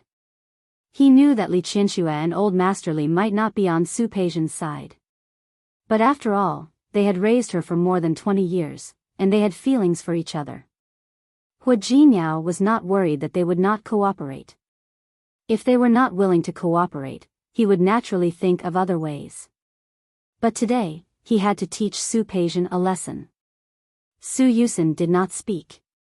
He sat there, his emotions hard to tell. How did Su Peijian become like this? That was his sister. How did his sister become like this? Also, I have a favor to ask of you, Grandpa and Mom. What do you mean by favor? Just say it. Li Qianxue had roughly guessed what Hua Jinyao wanted to do, but she waited for him to say it himself. Hua Jinyao's eyes swept across the three people in front of him, and finally, with a cold expression, he stated his request. Tomorrow morning, I hope, Mom, that you can publish in the newspaper or make a statement to break off your relationship with Su Peijian. The living room suddenly became silent, and Old Master Li and Li Qianxue both looked at Hua Jinyao. For Su Peijian, this move was really more painful than killing her. I can send her to prison, but I don't want to. That would be too easy for Su Peijian. I want to see her lose all her hope bit by bit. Li Qianxue lowered her head, not because she was soft-hearted, but because she felt a little suffocated. Speaking of which, all these things were caused by Su Chenghui. Li Qianxue closed her eyes, and when she opened them again, her eyes were firm. Okay. Okay. In that case, I have nothing else to do. Hua Jinyao stood up and said, I'll go upstairs to see Qingsang. Mom, Grandpa, you guys should rest early. He left, but no one else in the living room felt sleepy. Under such circumstances, who could really fall asleep? Su Yusun looked at Li Qianxue with a conflicted expression. Mom, are you really going to break up with Su Peijian? He didn't manage to call out the word sister, but he felt a little awkward when he called out her full name. That was his sister who had grown up with him. What else? Li Qianxue had been willing to give Su Peijian some face, but now she had cut off the last bit of it. You heard what your brother-in-law said. Even if I don't make a statement, will he let your sister suffer? Not to mention Hua Jinyao, even she wouldn't let Su Qingsang suffer again. Old Master Li didn't say a word. He didn't look too good. Although Su Peijian was no longer his granddaughter, they had been friends for so many years. However, none of them expected Su Peijian to do such a thing. The atmosphere in the living room was quite bad and heavy. Hua Jinyao's hostility faded a lot when he went upstairs and saw Su Qingsang's calm sleeping face. He sat down by the bed and gently stroked Su Qingsang's cheek. In such a short time, he almost experienced the pain of losing her again. Hua Jinyao leaned over and kissed Su Qingsang on the cheek. She didn't wake up. Instead, the corners of her lips curled up slightly because of his kiss. She didn't know what he was dreaming about, but Hua Jinyao's expression softened almost instantly. She didn't know what he was thinking about. Then, it became sharp again. Su Peijian. This time, he was going to ruin her reputation. When Su Peijian opened her eyes, she felt a sharp pain in the back of her neck. She also had a strange feeling. She seemed to feel a little hot. She stretched and felt as if someone's skin was pressed against hers. Her sixth sense made her quickly open her eyes. The scene in front of her made her whole body freeze. What was going on? Beside her, two men lay on her left and right. Neither of the two men had any clothes on. Not only them, but she was also naked. Su Peijian's eyes widened. The last memory in her mind was that she was knocked unconscious by Qiu Yanba yesterday. Damn Qiu Yanba, how dare he knock her out? Su Peijian was furious. She raised her foot and was about to kick the man beside her off the bed. However, the man woke up at this moment. Miss Su, you're awake? The man was good-looking, but he looked a little effeminate.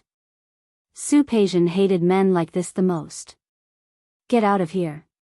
Su Peijian kicked the man's body. The man leaned to the side and quickly got up again. He approached Su Peijian. Miss Su, are you complaining that I didn't satisfy you yesterday? But I helped you call Hero over. He should have satisfied you, right? As he spoke, Hero also woke up. When he saw the scene in front of him, he immediately hugged Su Peijian. Miss Su, you're awake? Were you satisfied with my service yesterday? Get lost.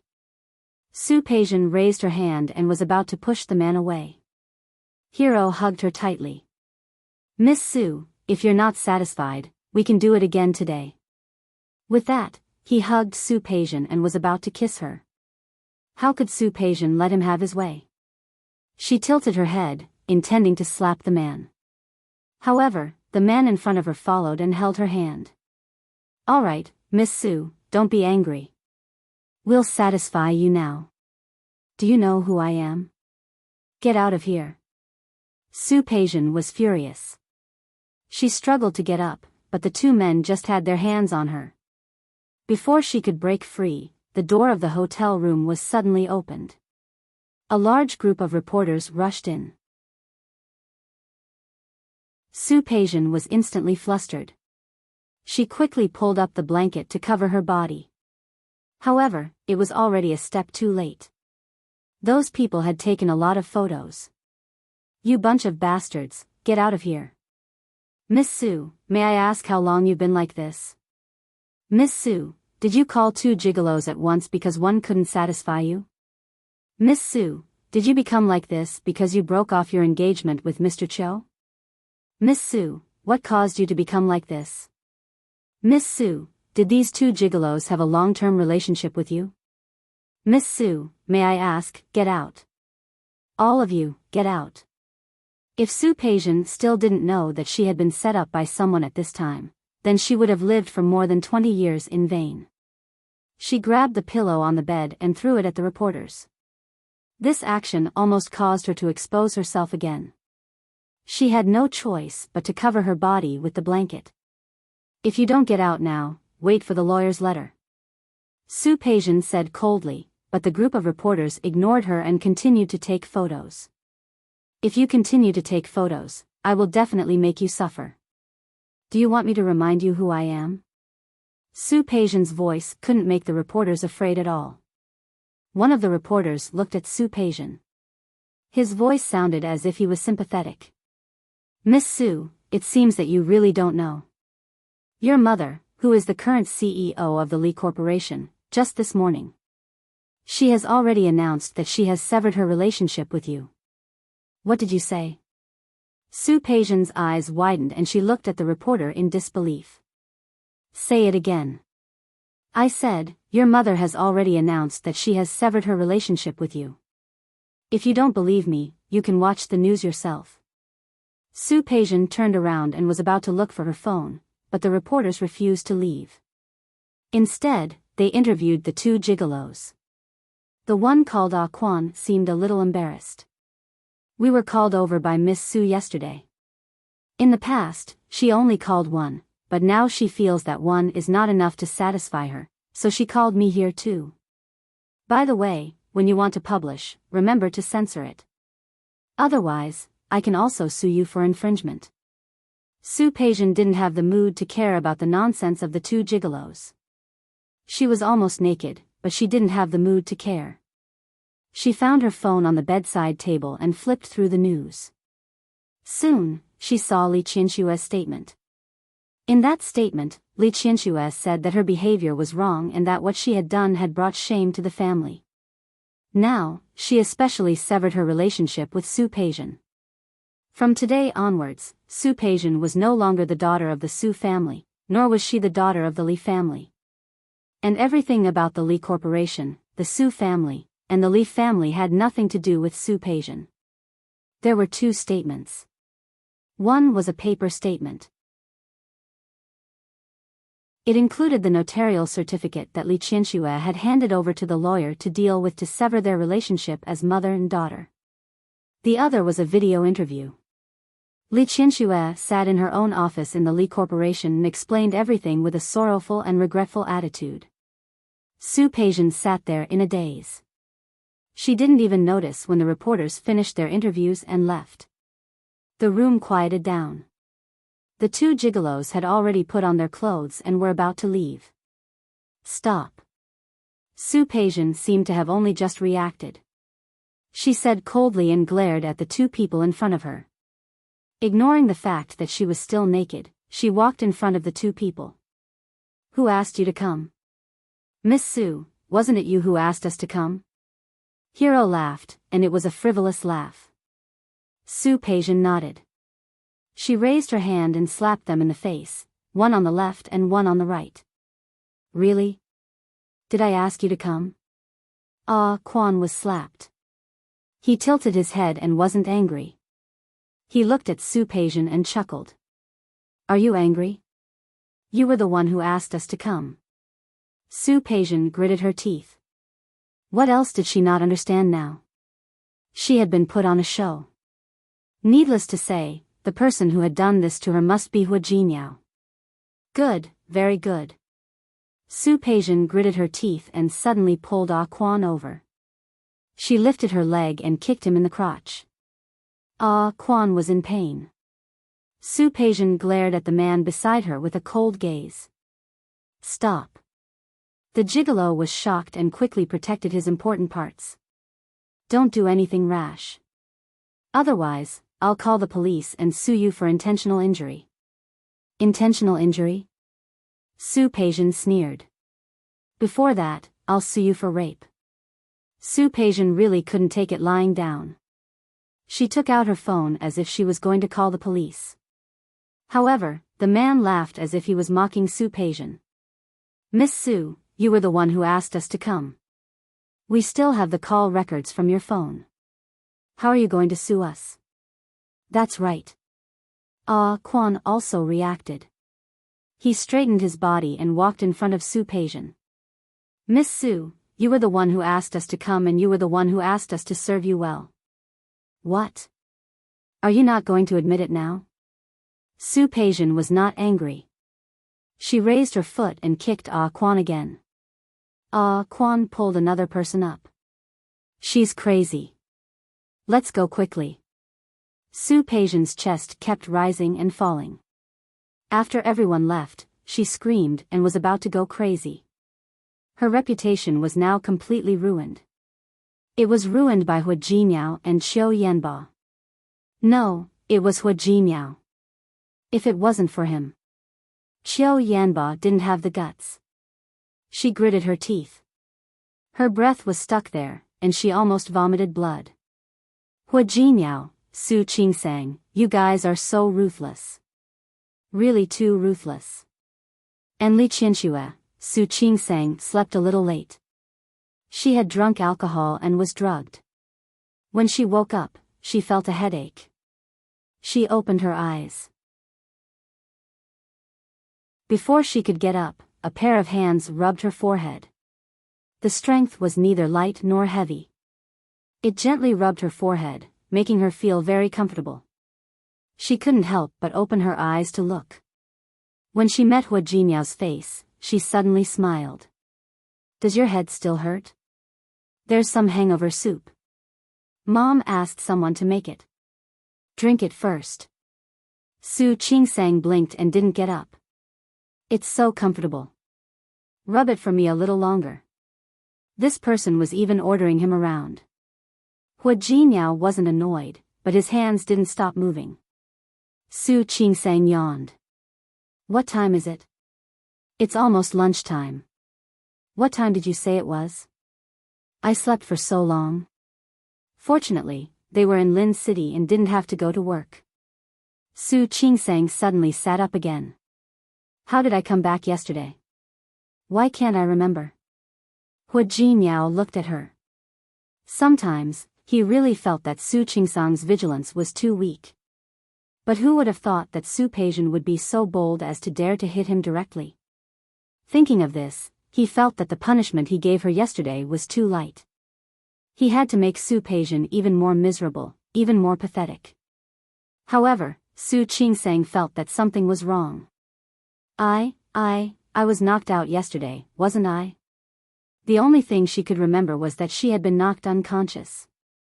Hu Jinmiao looked at her, helped her up, and let her lean against him. After briefly explaining what Su Peijian had done, Su Qingsang's body froze and didn't move. Hu Jinmiao looked at her without much worry in his eyes. What do you want to do? You can tell me. He only punished Su Peijian first, and let Su Qingsang do the rest. Su Qingsang's head still hurt a little. She looked at the hangover tea on the side, picked it up, and drank it. When she felt a little better, she looked at Hu Jinmiao. Can you tell me first what you did? Don't worry about what I did. Think about what kind of price you want her to pay first. I'll help you vent your anger. Su Qingsang glanced at him and was about to say something. Xiao Yu had already come upstairs to ask them to go downstairs for dinner. Let's talk about this later. Su Qingsang didn't want to talk about Su Peijian for now. By the way, you didn't tell Mom, did you? Yes. Such a big thing, of course, had to be told. Su Qingsang was a little worried. My mom, what are you thinking? Do you think Mom will let Su Peijian go after doing such a thing? What did he mean? Su Qingsang quickly understood, because after dinner, she habitually swiped her phone. As a result, she saw the hottest news of the day. Su Peijian's news had now become the biggest news in Lin City. The former eldest daughter of the Su family has now been announced by her mother in the newspaper to dissolve their mother-daughter relationship. The eldest daughter of the Su family, Su Peijian, actually slept with 2 gigolos in one night. Her private life is a mess. The eldest daughter of the Su family is unrestrained, causing her mother to be dissatisfied. She dissolved their relationship. You don't know that the second-generation daughter of a wealthy family has a dissolute private life. She spent a night with 2 gigolos. The secrets of a wealthy family, the things that have to be said about the eldest daughter of the Su family. News like this filled Su Qingsang's screen after she got out of bed and got her phone. Su Qingsang was shocked by the news. She couldn't help but look at Hua Jinyao. Su Peijian had just dealt with her yesterday, and today she encountered such a thing. She would never believe that this had nothing to do with Hua Jinyao. You, don't look at these news, there's nothing to see. This is you? Su Qingsang looked around. Old Master Li and Li Qianxue had already gone to the living room outside after dinner. At this time, only she and Hua Jinyao were in the corridor. It's me. Hua Jinyao's face was calm. Su Qingsang bit her lip. She hadn't thought about how to fight back against Su Peijian, but Hua Jinyao had already made the first move. You already dealt with her, and you still ask me what I plan to do? This doesn't count. This was not called dealing. Perhaps he should let Su Qingsang know what he would do if he really wanted to deal with someone. This is just a small punishment. If you still want to vent your anger, just tell me. Tell me what? She had nothing to say since he had already done what he had to do. Don't tell me that you sympathize with her. It's not sympathy. I don't have the energy to think about sympathizing with someone who wants to hurt me. I just feel a little emotional. If their identities hadn't been switched, if Su Peijian was still the eldest daughter of the Su family, then, even if she and Su Peijian couldn't be close on the surface, at least they wouldn't be at each other's throats today. I won't allow you to use kindness and sympathy on such a person. Hua Jinyao wrapped his arms around her waist and pulled her closer to him. Let me tell you, my punishment is already very light. I just gave her a taste of her own medicine.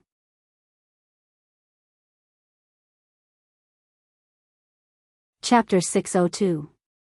The hooker incident this morning, coupled with Li Qianshue's statement, added together, had a huge impact. Even if Su Peijian was only an illegitimate daughter of the Su family, at least people didn't know about it publicly and would give her some face. The most direct effect now was to cut off Su Peijian's path of retreat. Because Su Peijian's face had been torn off, no one in the entire Lin city would give Su Peijian face in the future. In that case, even if she wanted to hurt Su Qingsang, she wouldn't have the ability to do so. Su Qingsang could think of these things and also understood what such a punishment meant to Su Peijian. She didn't speak, but her expression seemed to be a little conflicted. Don't tell me you're still sympathizing with that woman. A woman like Su Peijian didn't deserve sympathy at all. Not to mention this time, hadn't she made things difficult for Su Qingsang in Rong City again and again? If Su Qingsang softened her heart to her, Hua Jinyao was afraid that he would be ruthless again. I didn't. Su Qingsang wasn't that kind of saint. If she really let Su Peijian have her way, the one who would be ruined now would be her. Then you don't seem happy? Su Qingsang shook her head. She didn't pity Su Peijian. She just thought of Xiang Kaiping.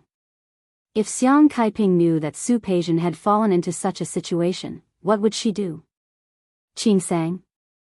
I just feel sorry for Auntie. Su Qingsang and Xiang Kaiping had been together for a few months. No matter what, there was affection. She didn't believe that Hua Jinyao didn't have any sympathy for Xiang Kaiping. Hua Jinyao was silent. From the beginning to the end, no matter what happened all these years, Xiang Kaiping was innocent. Moreover, Xiang Kaiping was indeed a good person. She was good to him and Su Qingsang. At that time, she also gave her heart and soul to them. Don't think about it. This isn't what you want. But I always feel that I've wronged her. Su Qingsang hugged Hua Jinyao's waist and whispered in a low voice, I always can't help but think that if I insisted on not saying it, if I pretended that nothing happened, if I continued to live with Auntie as my illegitimate daughter, would she have a much better life now? Don't think that. This is not your fault. Hua Jinyao wrapped his arms around her waist to give her strength and support. I know.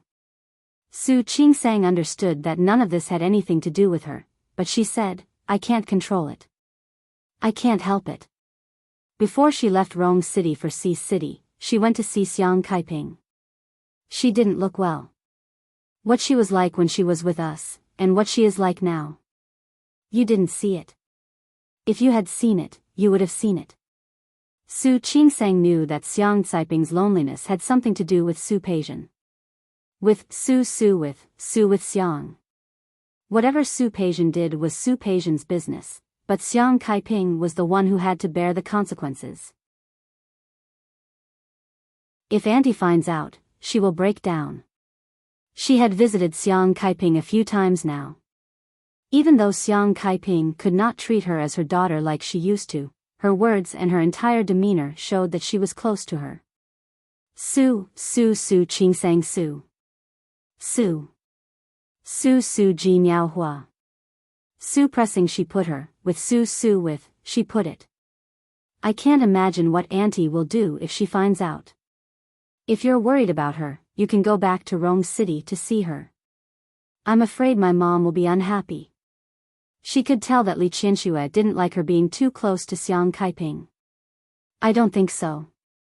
Just don't let Mom know. Su Qingsang nodded. She looked up at Hua Jinyao. Sometimes, I feel like I can't handle anything well. I can't seem to do anything right. She should be close to Li Qianxue, but she always worried about Xiang Kaiping. She knew that it would make Li Qianxue unhappy, but she couldn't care less. You've done a good job. Hua Jinyao rubbed her hair and said softly, don't think too much. Su Qingsang glanced at Hua Jinyao. I don't want to. But I have to see Auntie when I go back. Su Peijian has no future in Lin City, so she can only go back to Rome City.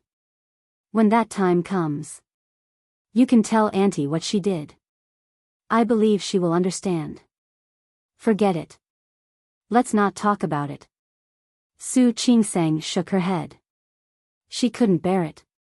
Although Auntie is not very old, her health is not very good. I won't let her worry if I can. Let's not talk about it. I said, it's up to you. Hua Jinyao's words made Su Qingsang cast a sidelong glance at him. She seemed to be a little dissatisfied. You take after me all the time. Why don't I see you giving me an idea? Su Qingsang asked. Honey, you've really wronged me. Don't you know that I have no bottom line when it comes to you? Of course, I will do whatever you say. Su Qingsang finally had a smile on her face. She punched Hua Jinyao's chest. Let's go. Grandpa and the others are still outside. Okay. Hua Jinyao and Su Qingsang went out to the living room. They didn't notice that Li Qianxue was standing at the other end of the corridor. Her face was a little pale. Su Peijian was in her apartment. She looked at the TV screen in front of her. Her news was not only on the hot search list, but also on TV. She really didn't know that she, Su Peijian, was so famous. There were many wine bottles on the coffee table in front of her, and a third of them were already empty. Su Peijian poured herself a glass of wine. Before she could drink it, the doorbell rang. Su Peijian didn't want to open the door, but the doorbell kept ringing. Su Peijian looked impatient, but she still stood up to open the door. Unexpectedly, the person outside the door was Su Qinghui. Seeing that it was Su Qinghui, Su Peijian smiled. What are you doing here? Are you here to laugh at me? Su Qinghui thought of today's news and couldn't believe that the woman on the news was his daughter. Peijian, aren't you in Rome City? Why are you back? And, how did you become like this? You. Mr. Su. Su Peijian interrupted him. If I remember correctly, you broke off your father-daughter relationship with me a long time ago. So, in what capacity are you lecturing me now? When did I say that I broke off my relationship with you? Did I remember wrongly? Su Peijian sneered. Why do I remember that when I was in Rome City, you said that I had nothing to do with you? Su Peijian. He didn't say that. He said that Su Peijian had nothing to do with the Li family. All right. What do you want to teach me? Say it now. Su Peijian leaned against the door. She had no intention of letting Su Qinghui in. Su Qinghui looked at her face. Her indifferent attitude shocked him. You. How did you become like this?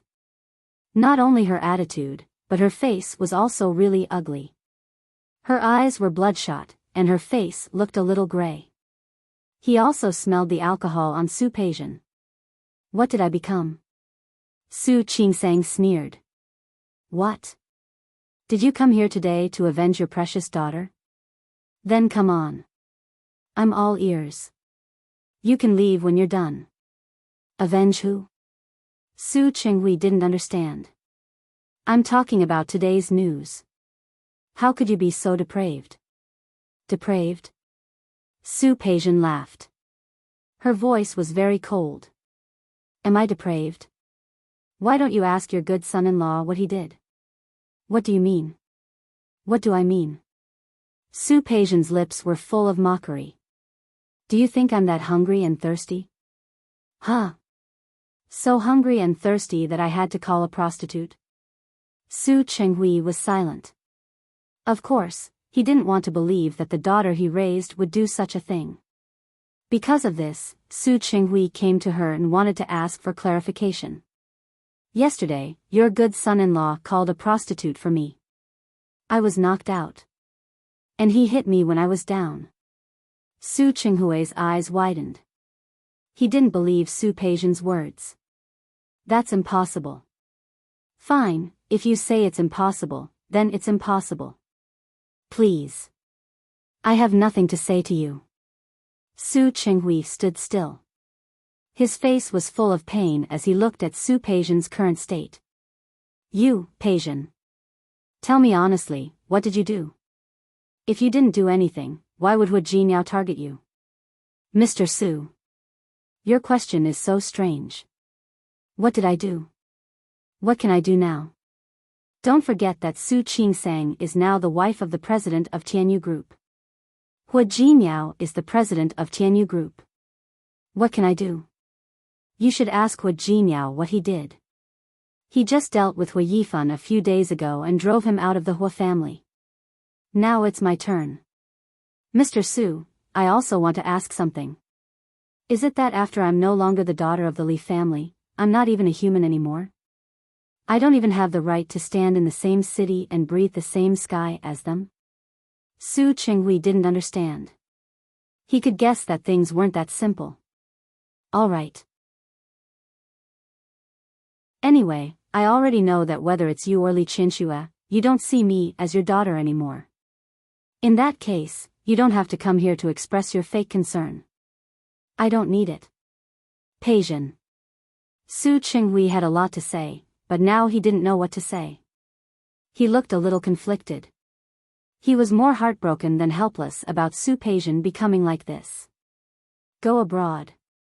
Which country do you want to go to? I'll help you with the procedures. You can leave here and live abroad. You can, Mr. Su. You have nothing to do with me anymore. In that case, where I go and how I live has nothing to do with you. Now, please, you're not welcome here. Peijian.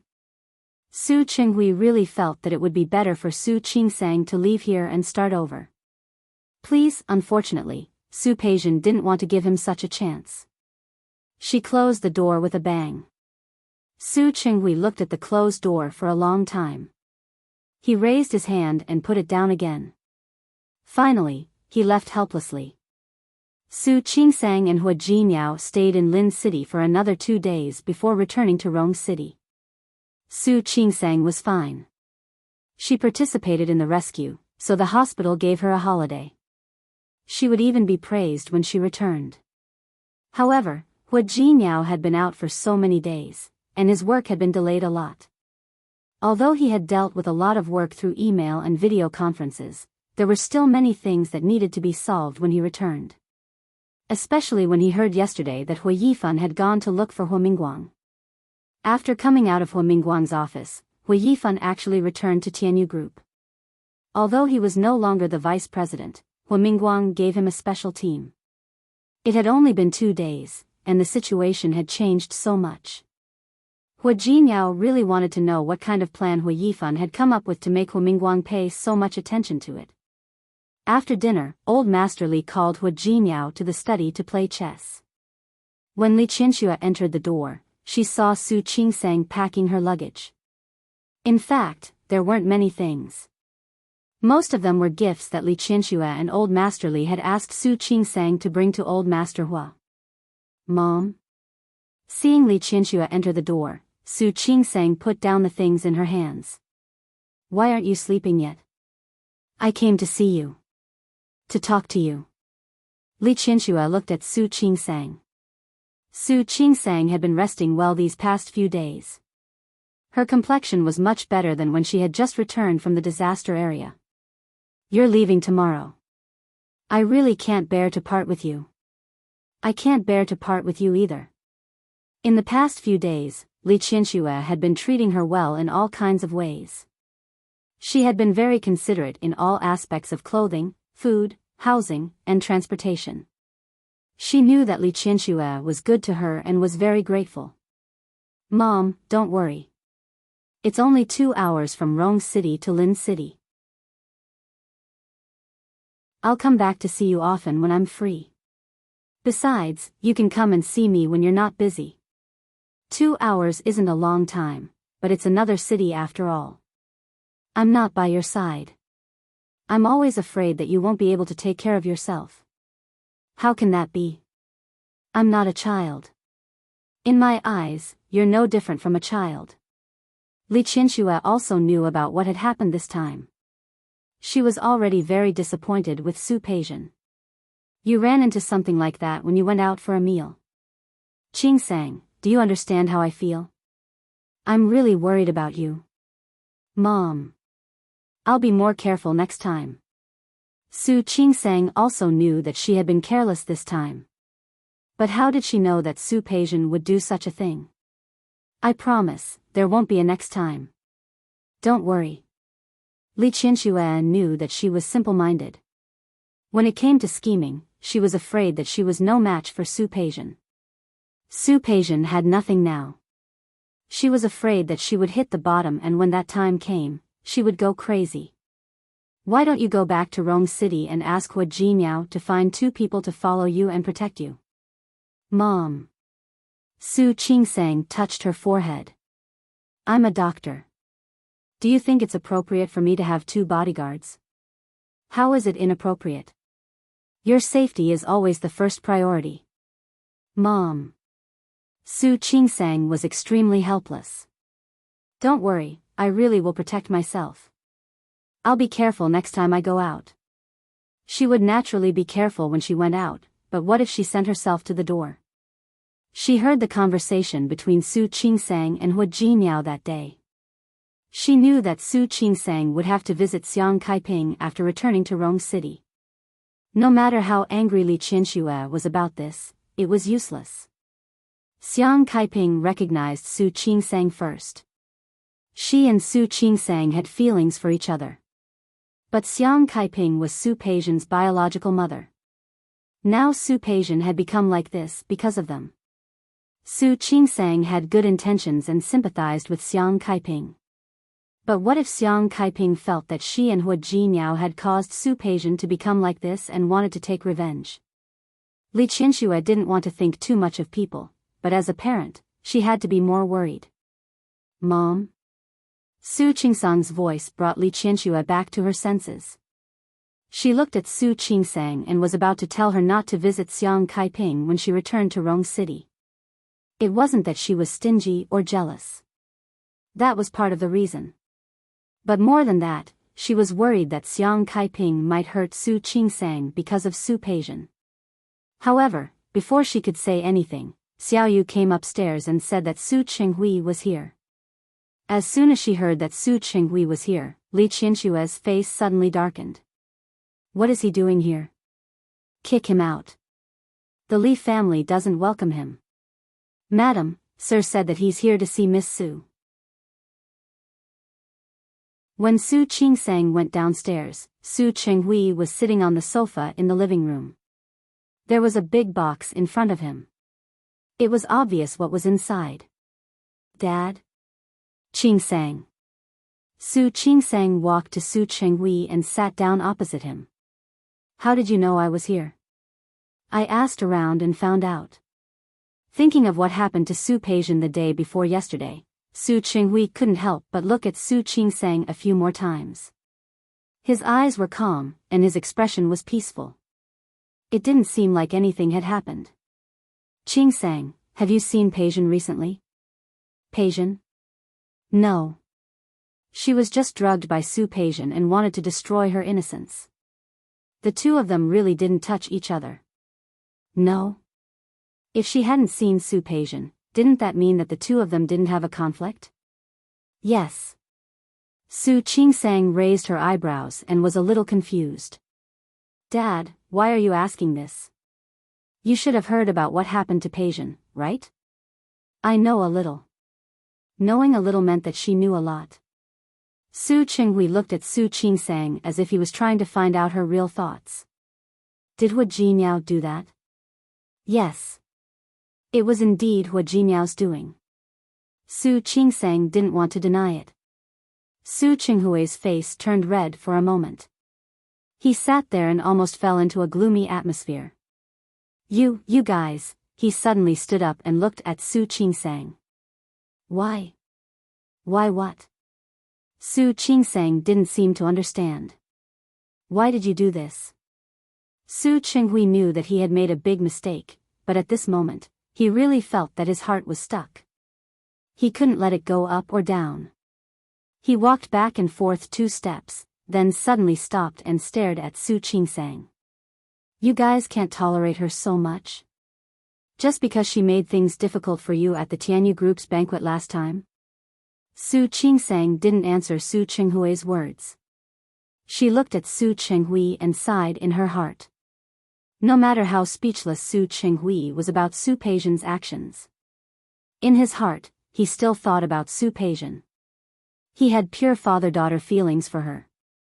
Qingsang, why didn't I know that you guys have become like this?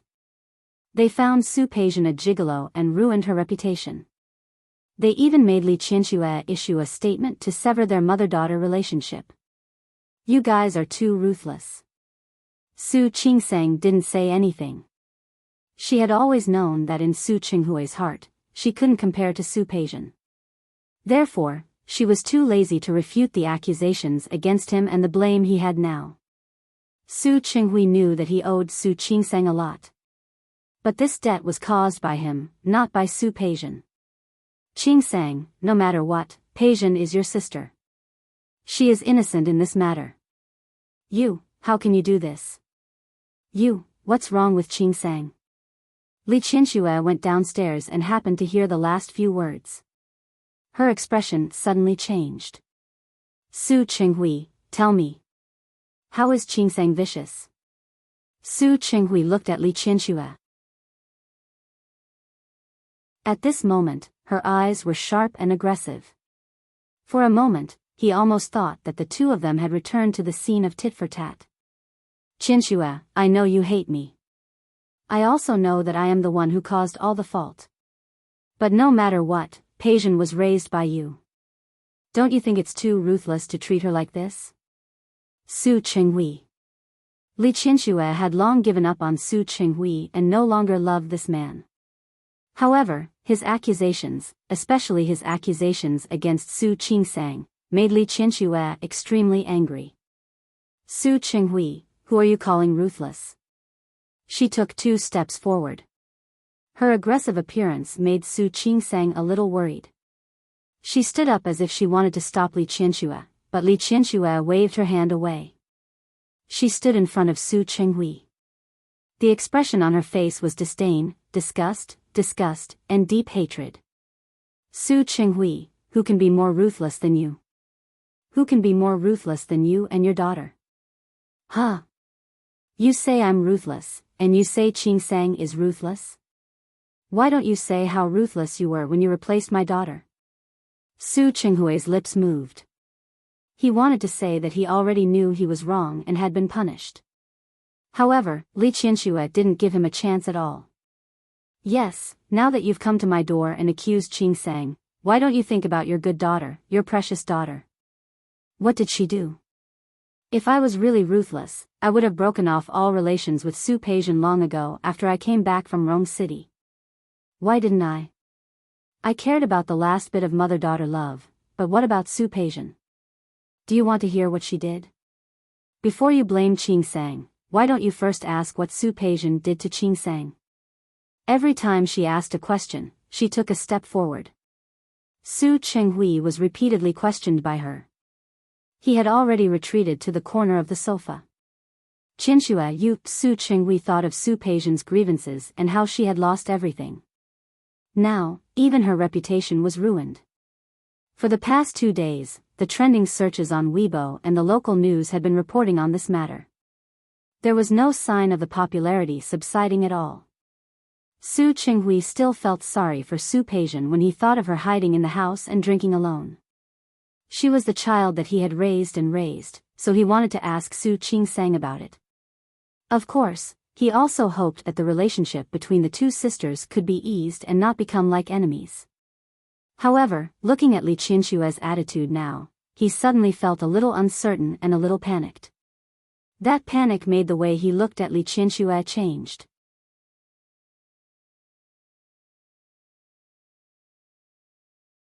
Chapter 603.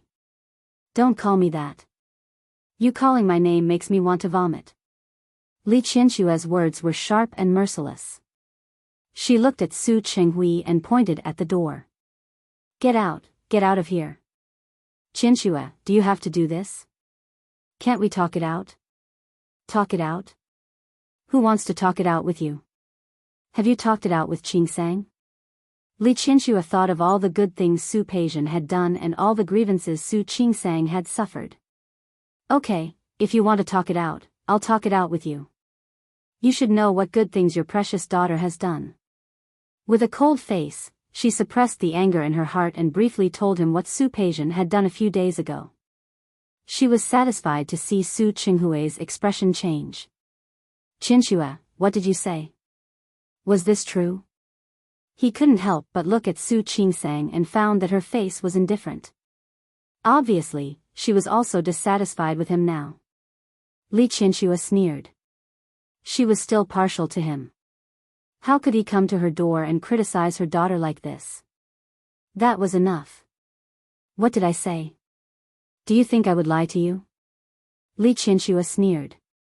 Let me tell you, I don't want to do such a thing.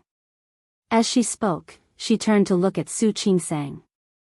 Her eyes were full of pity and guilt. If Qing Sang hadn't been lucky enough to meet Xiao Yanba. If Su Peijian had just asked a man to hurt Qing Sang, would Qing Sang still be standing here today?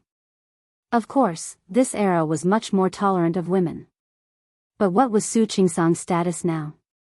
She was the wife of the president of Tianyu Group. The eldest granddaughter-in-law of the Hua family. Hua Jinyao was just giving her a taste of her own medicine. You came here just like that and criticized your other daughter in order to help her vent her anger. Su Chenghui, you are such a good father to Qing Sang. Su Chenghui's expression had changed a few times.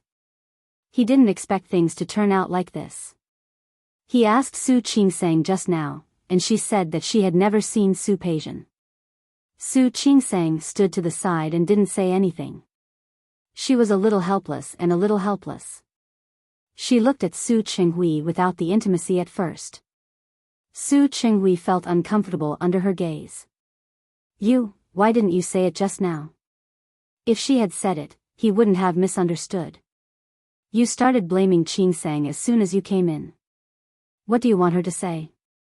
Li Qianxue was so angry that she almost laughed. Su Chenghui, you're really biased. Su Peijian is your daughter, but Qing Sang is not your daughter, is she? Su Chenghui was speechless. He looked at the anger on Li Qianxue's face and knew that he had messed up again. Qianxue. I seem to remember telling you that you owe Qing Sang a lot.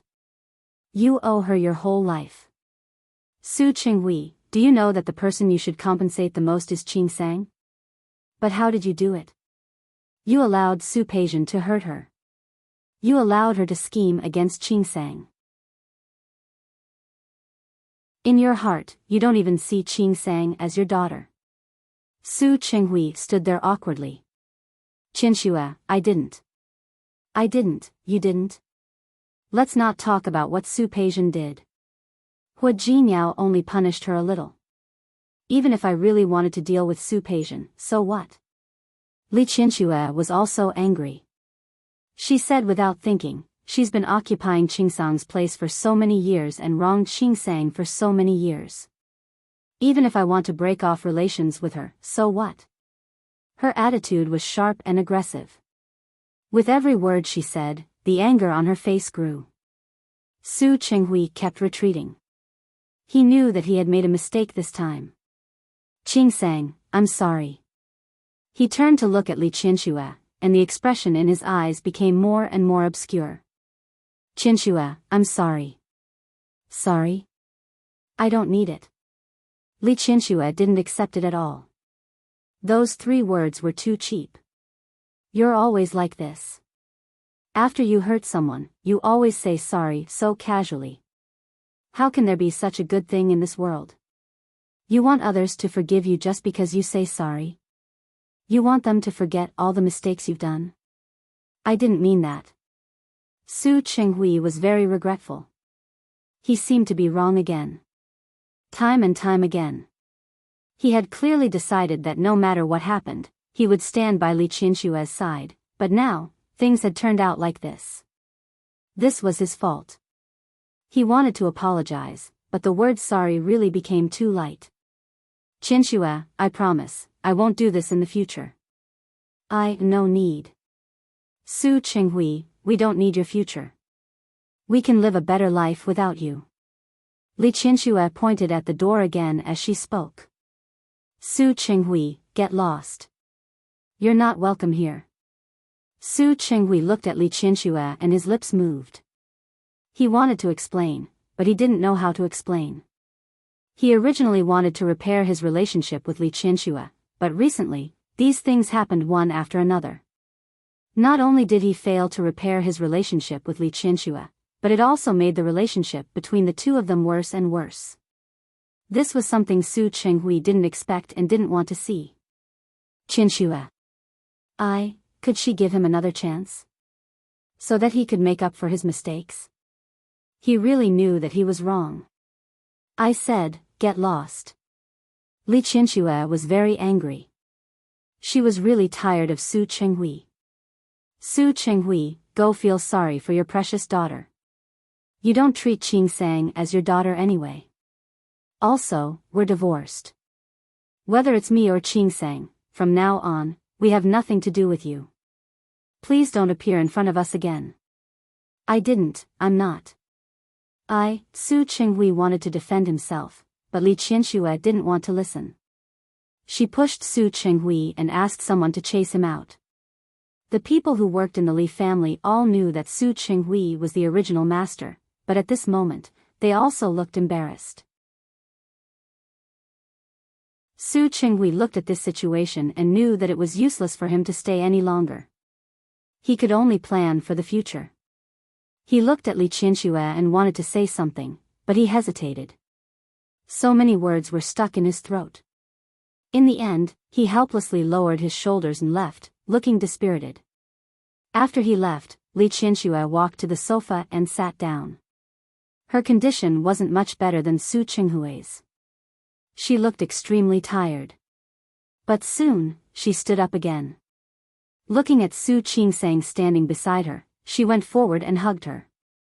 She didn't say anything, but her expression was full of guilt. Mom, don't be angry. Compared with Li Qinxue's anger, Su Qingsang's sadness and discomfort only lasted for a while. She had long been used to it. She was used to Su Qinghui not caring about her. He didn't care about her either. She didn't feel very sad. What made her uncomfortable was Li Qinxue's attitude. Imperceptibly, her relationship with Su Qinghui seemed to be getting worse and worse. Li Qinxue shook her head. She stepped back a little and patted Su Qingsang's cheek. Okay, you continue to pack your things. I'll go with you. Mom? Don't worry, I'm fine. She had already gotten over the biggest blow. This situation couldn't hurt her anymore. She just felt wronged for Su Qingsang. Qingsang, I'm sorry. Su Qingsang shook her head and took Li Qinshue's hand upstairs. Mom, let's go. Accompany me to pack my luggage. Didn't you have something to say to me just now? Li Qinshu thought of what she was about to say just now, and her lips moved. If you go back to Rome City, remember, yes?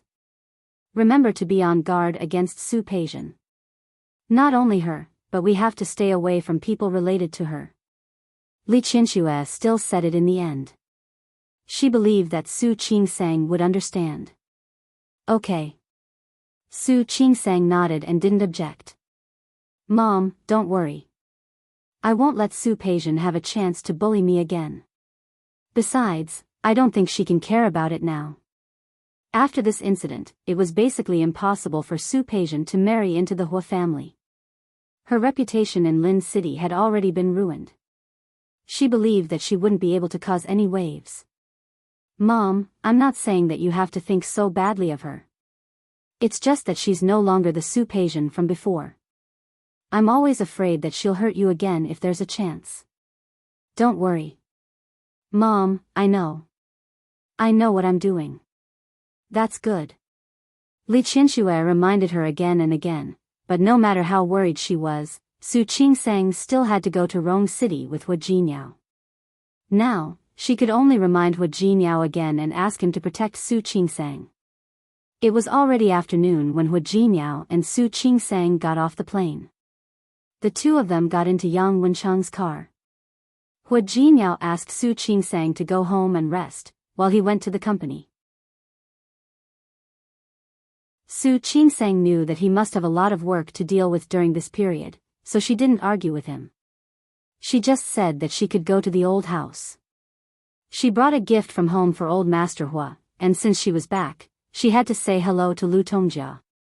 Hua Jinyao didn't object. He asked Yang Wenchang to send him to the company first, and then to send Su Qingsang to the Hua family. It was such a coincidence that he entered the Tianyu group. Hua Yifan happened to come downstairs. Several people followed behind him. Hua Jinyao glanced at them and saw a few familiar faces. He remembered that these people were from the research and development team, but now they were all following behind Hua Yifan. Hua Jinyao narrowed his eyes slightly, and Hua Yifan naturally saw him.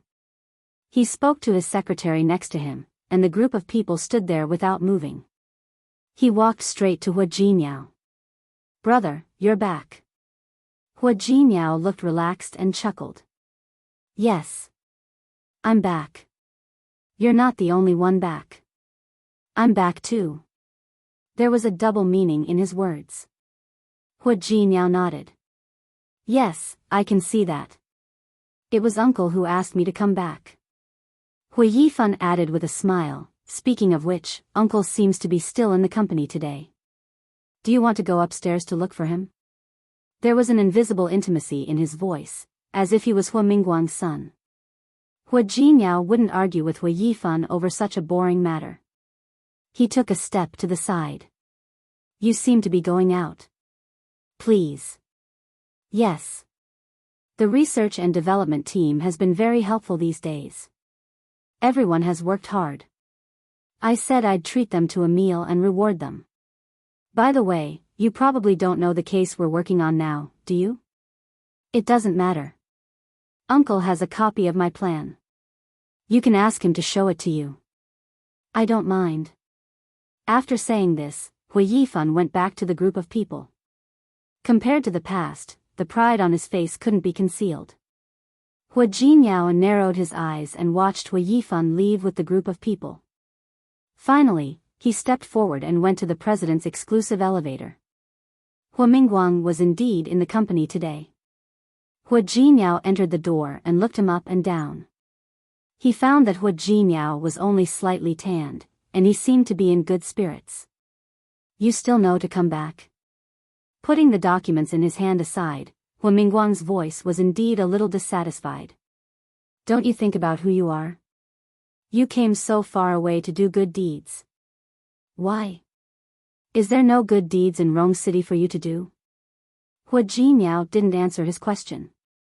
He took a few steps forward and sat down opposite Hua Mingguang. When I came up just now, I ran into Hua Yifan. The accusation on Hua Mingguang's face suddenly disappeared. He looked at Hua Jinmiao with an uncomfortable expression. Dad. I really want to know what method he used to persuade you to let him re-entertain you. Jinmiao. Hua Mingguang's voice was filled with helplessness. Yifan is your cousin. Yes. He's my cousin, a cousin who thinks of ways to pull me down from the position of president all day long. A cousin who wants to replace me all the time. Jinmiao. Hua Mingguang's expression became serious. What nonsense are you talking about? What happened last time was a moment of confusion. All these years, he can be considered to have done his best for the company. Why do you keep staring at his shortcomings? Hua Jinmiao's lips were pursed into a straight line. He stared straight at Hua Mingguang, making Hua Mingguang feel a little uncomfortable. He finally spoke. Dad, Hua Yifan is your son, right? What are you saying? Hua Mingguang was angry. Do you think I'm deliberately favoring him? That's because he's really good at things. As he spoke, he took out a plan from the drawer. I knew you wouldn't be convinced. So I asked him to leave a copy of the plan for me. You can take a good look at it yourself. Hua Jinmiao took the plan from his hand. He didn't believe that Hua Yifan could have any good ideas. What he should do during this period of time was to hide in a corner and keep a low profile. However, after flipping through a few pages of the plan, his expression immediately changed. He glanced at Hua Mingguang with obvious shock in his eyes. You mean, this was done by Hua Yifan? What else? Hua Mingguang raised his eyebrows. He was quite dissatisfied with his son's doubts. I've said it before. Yifan has real talent. You look down on him like this and target him everywhere. He still wants to do his part for the company. Hua Jinmiao slapped the plan in front of Hua Mingguang. Dad. I only found out today that it's not only my mother who doesn't treat me as a son. She wants me to die back then. It turns out that you're the same. Hua Mingguang's expression suddenly became very ugly. He glared at Hua Jinmiao. What nonsense are you talking about? Is it nonsense? Hua Jinmiao placed his hands on the edge of the desk and leaned forward a little. He glared at Hua Mingguang and said very softly. Dad, Hua Yifan is a traitor. He even tried his best to deal with me and embarrass me. In your eyes, it's me who looks down on him and targets him everywhere? Aren't you being so biased because you wish that I was the one who died back then? Hua Jinmiao. Hua Mingguang was so angry that his face turned red. Shut up. I'll shut up after you finish speaking. Hua Jinmiao stood up straight. It's been so many years. No matter how hard Mom has tried to make things difficult for me, you've never spoken up for me. I always thought that maybe you didn't want to be stuck between Mom and me. Or maybe you just wanted to take care of Mom's emotions. Only now do I know that you're the same as Mom. You blame me, hate me, and wish that I was the one who died. Hua Mingguang's expression was very ugly, but Hua Jinmiao felt bored.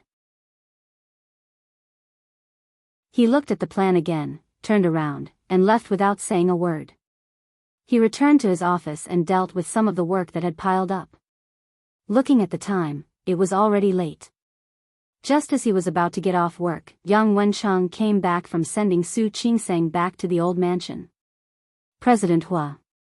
Yang Wencheng had to stay in Rome City to deal with some matters, so when Hua Jinmiao went to the disaster area, he returned after delivering 2 trips of supplies. Yang Wencheng saw that Hua Yifan had returned to the company in the past few days, and he was really angry. As soon as Hua Jinmiao returned, he couldn't wait to report Hua Yifan's recent actions and movements to him. After saying that, Yang Wencheng added, Manager Hua has been really arrogant recently. He acts as if he's still the vice president of the company. Hua Jinyao's hand unconsciously tapped the table. After Yang Wenchang finished speaking, he glanced at him. Don't worry about his attitude for now. Go and investigate something. What? Where did Hua Yifan's plan for AI come from? Yang Wenchang was stunned for a moment. Hua Yifan had recently set up a department that specialized in research and development. He had never known what medicine he was selling. However, he didn't expect it to be related to AI. Such an extremely promising and cutting-edge plan is definitely not something Hua Yifan could produce. Go and find out who he has been in contact with recently. Okay. Also, have someone continue to keep an eye on Su Peijian. Although Su Peijian was still in Lin City, she would probably return to Rong City soon. After all, there was no place for her in Lin City. However, there was still Hua Yifan in Rong City. Yes. Yang Wenchang nodded. Hua Jinyao thought for a moment and stopped him. By the way, find 2 bodyguards to protect Qingsang's safety. Yang Wenchang was stunned for a moment. President Hua? Just protect her in the dark. There's no need to protect her in the open. Qingsang doesn't like people following her. Yes. After giving out all the orders, Hua Jinyao leaned against the back of the chair. He knew how much information Hua Yifan had in his mind. He was indeed talented, but Hua Jinyao didn't believe that he could come up with such a plan.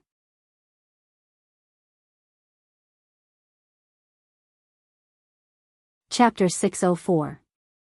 It was already very late when Hua Jinyao got home. Su Qingsang was still awake. Seeing Hua Jinyao enter the room, she put down the book in her hand.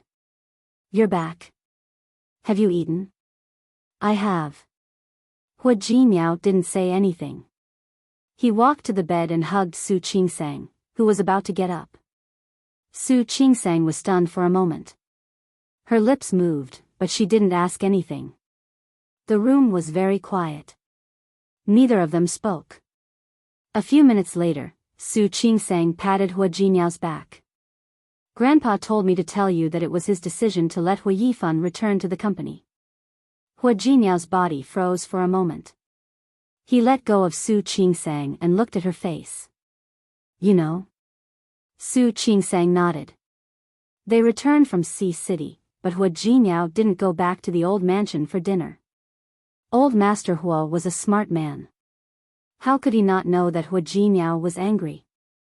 Grandpa said that nothing beats family harmony, so she didn't finish her sentence, but Hua Jinyao understood what Old Master Hua meant.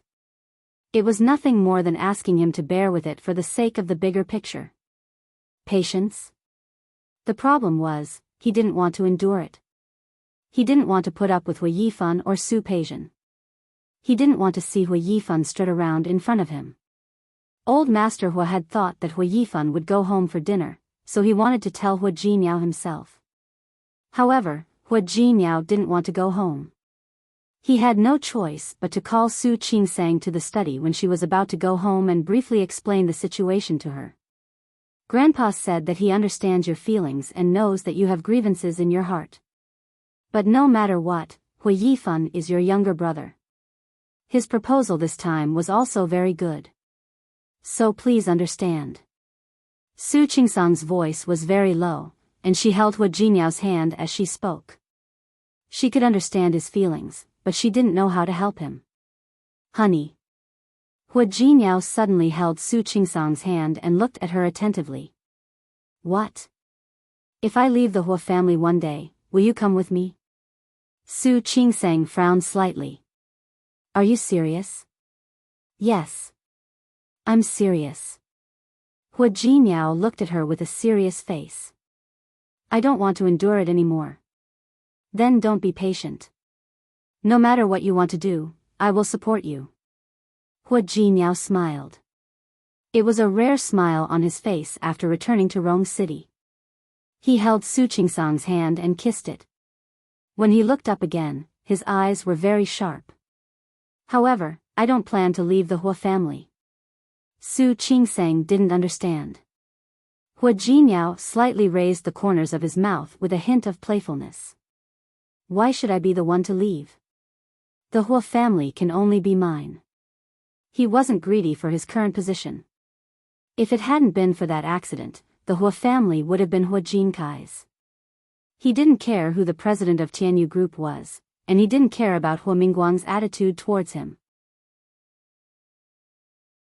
However, no one could replace Hua Jinkai in controlling the Hua family and Tianyu Group. Jinyao, then you, don't worry, I'm fine. Since Hua Yifan was feeling smug now, he would just let him be for a few more days. It was just a plan. He would have a way to make it impossible for him to complete it. Su Qingsang didn't respond. She reached out and hugged him again. It didn't matter if he stayed in the Hua family or left the Hua family. No matter where he was, she would go. As for whether he was the president of Tianyu Group or not, when she was with him, didn't she think that he was just a small employee? So what did it matter whether he was or not? No matter what you plan to do, I'll support you. Hua Jinyao lowered his head. When he met her misty eyes, he leaned over and kissed her on the lips. He held her in his arms. In a place where Su Qingsang couldn't see, his deep eyes were filled with sharpness. When Hua Jinyao entered the cafe, he immediately saw Qi Shiwei, who was sitting by the window. Qi Shiwei sat there with her long hair draped behind her head. She seemed to have become a little more plump. She sat there flipping through the magazine on the table, her eyes filled with gentleness. She hadn't changed much over the years. She was still so innocent. In that way, when she saw someone in front of her, she raised her head. When she met Hua Jinyao's face, she smiled gently. Jinyao, you're here? Hua Jinyao nodded and sat down opposite her. Qi Shiwei didn't close the magazine in her hand. She just turned her face and looked at Hua Jinyao. I haven't seen you for so many years, but you're still the same. Really? You're the same. Speaking of which, he hadn't seen Qi Shiwei for nearly 8 years. Qi Shiwei curved the corners of her lips, and the smile on her face didn't diminish. I'm not the same. I'm old and haggard. You're younger than me. If you say you're old, won't I be older? It's different. Women always age faster. Qi Shiwei's voice seemed to be emotional, but it was only for a moment. She quickly changed the topic. By the way, what do you want to drink? A latte. Your taste hasn't changed much. As Qi Shiwei spoke, she called the waiter over and ordered a latte for Hua Jinyao. She ordered a glass of juice for herself. I remember you like Blue Mountain? Yes. But I can't drink coffee now. I've already quit. Qi Shiwei ordered another 2 sets of snacks. Only then did she put away the magazine and put it aside. Quit? Hua Jinyao looked at her expression, as if he didn't understand. By the way, how have you been these few years? Not bad. I know you're married. You should be quite happy, right? Yes. That's good. A sincere smile appeared on Qi Shiwei's face. I thought you'd be very busy. I didn't expect you to have the time to look for me. Hua Jinyao didn't deny it. I'm indeed very busy, but I have something to ask you. As he spoke, he took out the document from his briefcase and pushed it in front of Qi Shiwei. This. Qi Shiwei looked at the document and flipped through it. She closed the document and looked at Hua Jinyao in confusion. Have you guys already started? This plan isn't bad, right? Very good. Hua Jinyao looked at Qi Shiwei and praised her generously. If it can really be implemented, it will bring huge, long-term benefits to the group. It's good that it can help you. Qi Shiwei smiled. The smile on her face was very pure. Hua Jinyao looked at her and put away the plan. Unfortunately, this plan doesn't help me now. Huh? Qi Shiwei was stunned for a moment, as if she didn't quite understand what Hua Jinyao meant. Why? Why can't it help you? Shiwei, can you tell me why you gave me this plan? If I remember correctly, with your major and what you've learned, such a plan is also very beneficial to you and your company. I know. But now, I don't have the energy to care about it. Qi Shiwei bit her lip and said softly, I'm very optimistic about such a plan. But I don't have enough energy, so I can't continue. In my heart, you're the most suitable candidate. I feel that if I let you do such a plan, you'll definitely make it work to the fullest. Thank you. Shiwei. Thank you for thinking so highly of me. But the question is, why didn't you come to me personally and give me this plan? Qi Shiwei lowered her head, as if a little embarrassed. I did. I went to Tianyu Group to look for you, but they said you weren't there. Then, I met your sister-in-law. She said that you went to see City and wouldn't be back so soon, so I gave the document to her and asked her to pass it to you. Hua Jinyao pursed his lips into a straight line. He was a little helpless at Qi Shiwei's rash actions. Are you very familiar with her? You gave her such an important thing? I'm not very familiar with her. But I met her when she was in the United States. I knew that she was the daughter of the Li family in Lin City. I happened to see the video of your anniversary celebration. Now that she's married to your cousin, your family. So when she said she could pass it to you, I gave it to her. Shiwei, Hua Jinyao didn't expect Su Peijian's perfect plan to come from this way. I remember that you weren't such a simple person in the past. Yes. I also feel that I've changed a lot. Qi Shiwei smiled, looking a little uncomfortable. But there's nothing I can do. This is a special period. Not only can I not keep up with my energy, but sometimes my thoughts can't keep up either. Special period? This time, it was Hua Jinyao's turn to be confused. Qi Shiwei smiled. That's right. I'm pregnant. So, she didn't finish her sentence. She had been sitting and holding a magazine in her hand, so Hua Jinyao didn't pay attention to this. Because of her words, Hua Jinyao looked down at her abdomen. Only then did he realize that Qi Shiwei's abdomen was already bulging. She did look pregnant. Jinyao, to tell you the truth, ever since I got pregnant, my spirit has been much worse, and my temper is also sometimes good and sometimes bad. You're right. Originally, I planned to carry out this plan in my own company. But because my mood hasn't been very stable recently, my boss asked me to hand this plan over to someone else.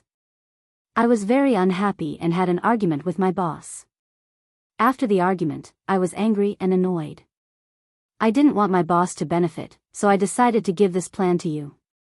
I only found out that you were married when I returned home. After thinking about it, I didn't have any other gift to give me. I've been working on this plan for a long time, and it's barely presentable. I wanted to give it to you as a wedding gift. Qi Shiwei seemed a little embarrassed when she said this. I originally wanted to give this to you personally. But the last time I went to your company to look for you, you weren't there. My low blood pressure came back again.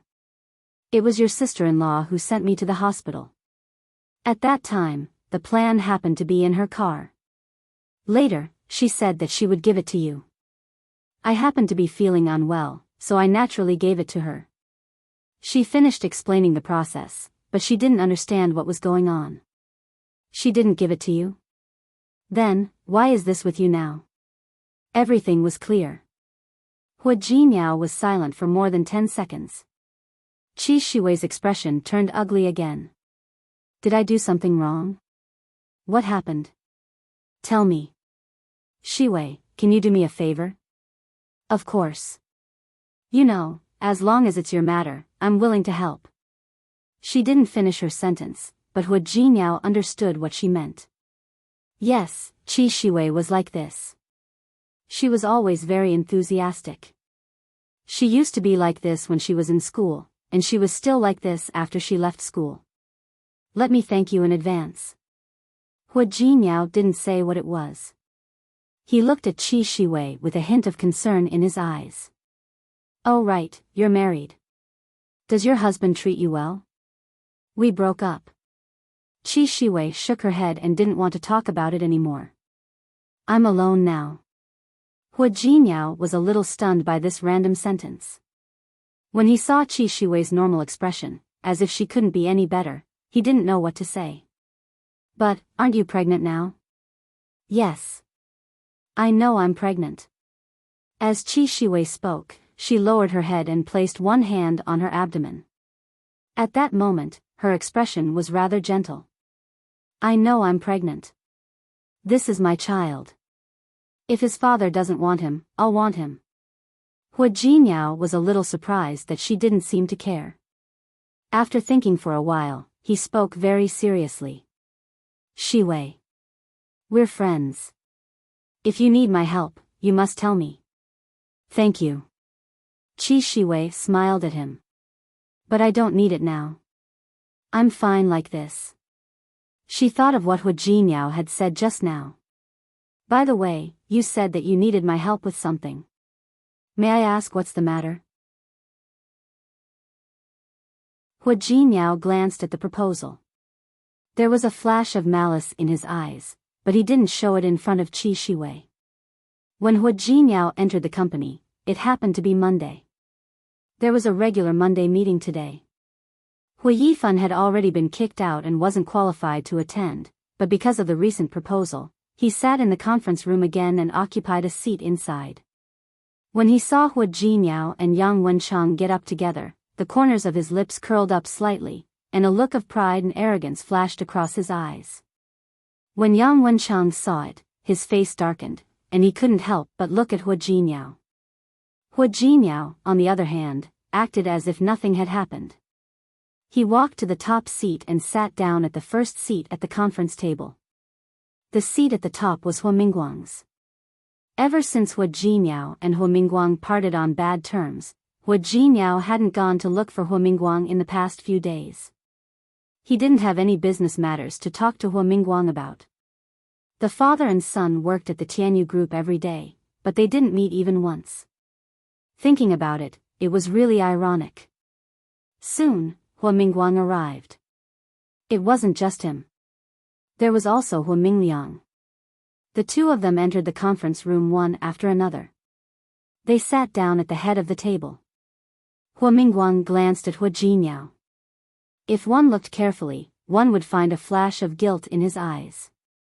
But it was only for a moment. Soon, he looked at the people in front of him. He announced the start of the regular meeting. There wasn't much to hear in the first place.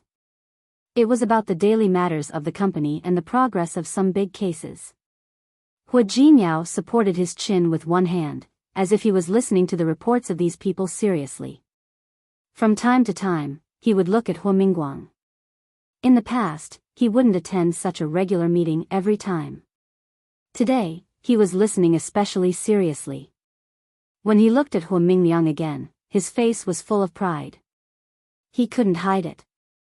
There was also Hua Yiyang and Hua Manzi, who were sitting next to Hua Yifan. They covered up the dejection that Hua Yifan had when he was kicked out of the Tianyu group a while ago. They looked more or less proud. Hua Jinyao admired their expressions. He knew in his heart that such pride. It wasn't long. It was only today. After today, he was confident that Hua Yifan would never be able to be proud again. Soon, it was Hua Yifan's turn to speak.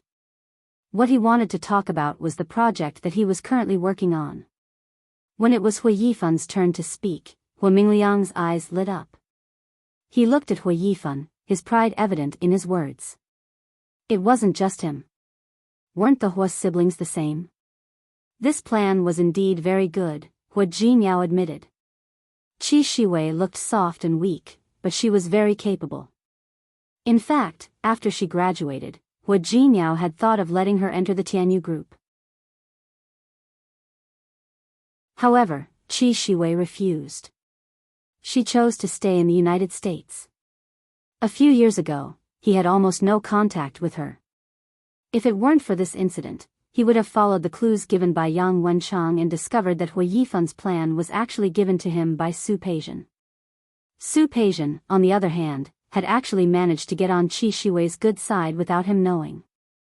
He also wouldn't know that Qi Shiwei had returned to the country because of her boss's business philosophy and design philosophy regarding some new products. She had been back for a while. Previously, her health wasn't good, so she stayed at home to recuperate. At the same time, she changed the plan in her hands. It wasn't until later that she felt that it was perfect and could be taken out. That was why she came to look for him. This plan, which was originally a wedding gift from Qi Shiwei, had somehow fallen into Su Peijian's hands. Su Peijian, that woman. His previous punishment of her was still too light. This time, he could deal with both Hui Yifan and Su Peijian at the same time. At that moment, Hui Yifan was speaking with confidence. He was quite confident in the case he was currently working on. Half of this confidence came from the perfect plan. The other half was because he was confident in his own abilities. He believed that this time, he would definitely be able to make a beautiful comeback. When he thought of this, he couldn't help but look at Hu Jinyao. His expression was proud and provocative. Hu Jinyao acted as if he didn't see it. He lowered his head to look at the time. It should be about time. The moment he raised his head, the door of the conference room was opened. Zhang Yan walked in front. When he saw the person inside, he finally looked at Hu Jinyao. President Hua? Hu Jinyao curled his lips. Very good. He was here. The show was about to begin. Zhang Yan's appearance made everyone look at him. They also saw the person standing behind him. You're tuning into the Romantic Tales YouTube channel. Don't forget to subscribe and join us on this journey to catch the most captivating stories.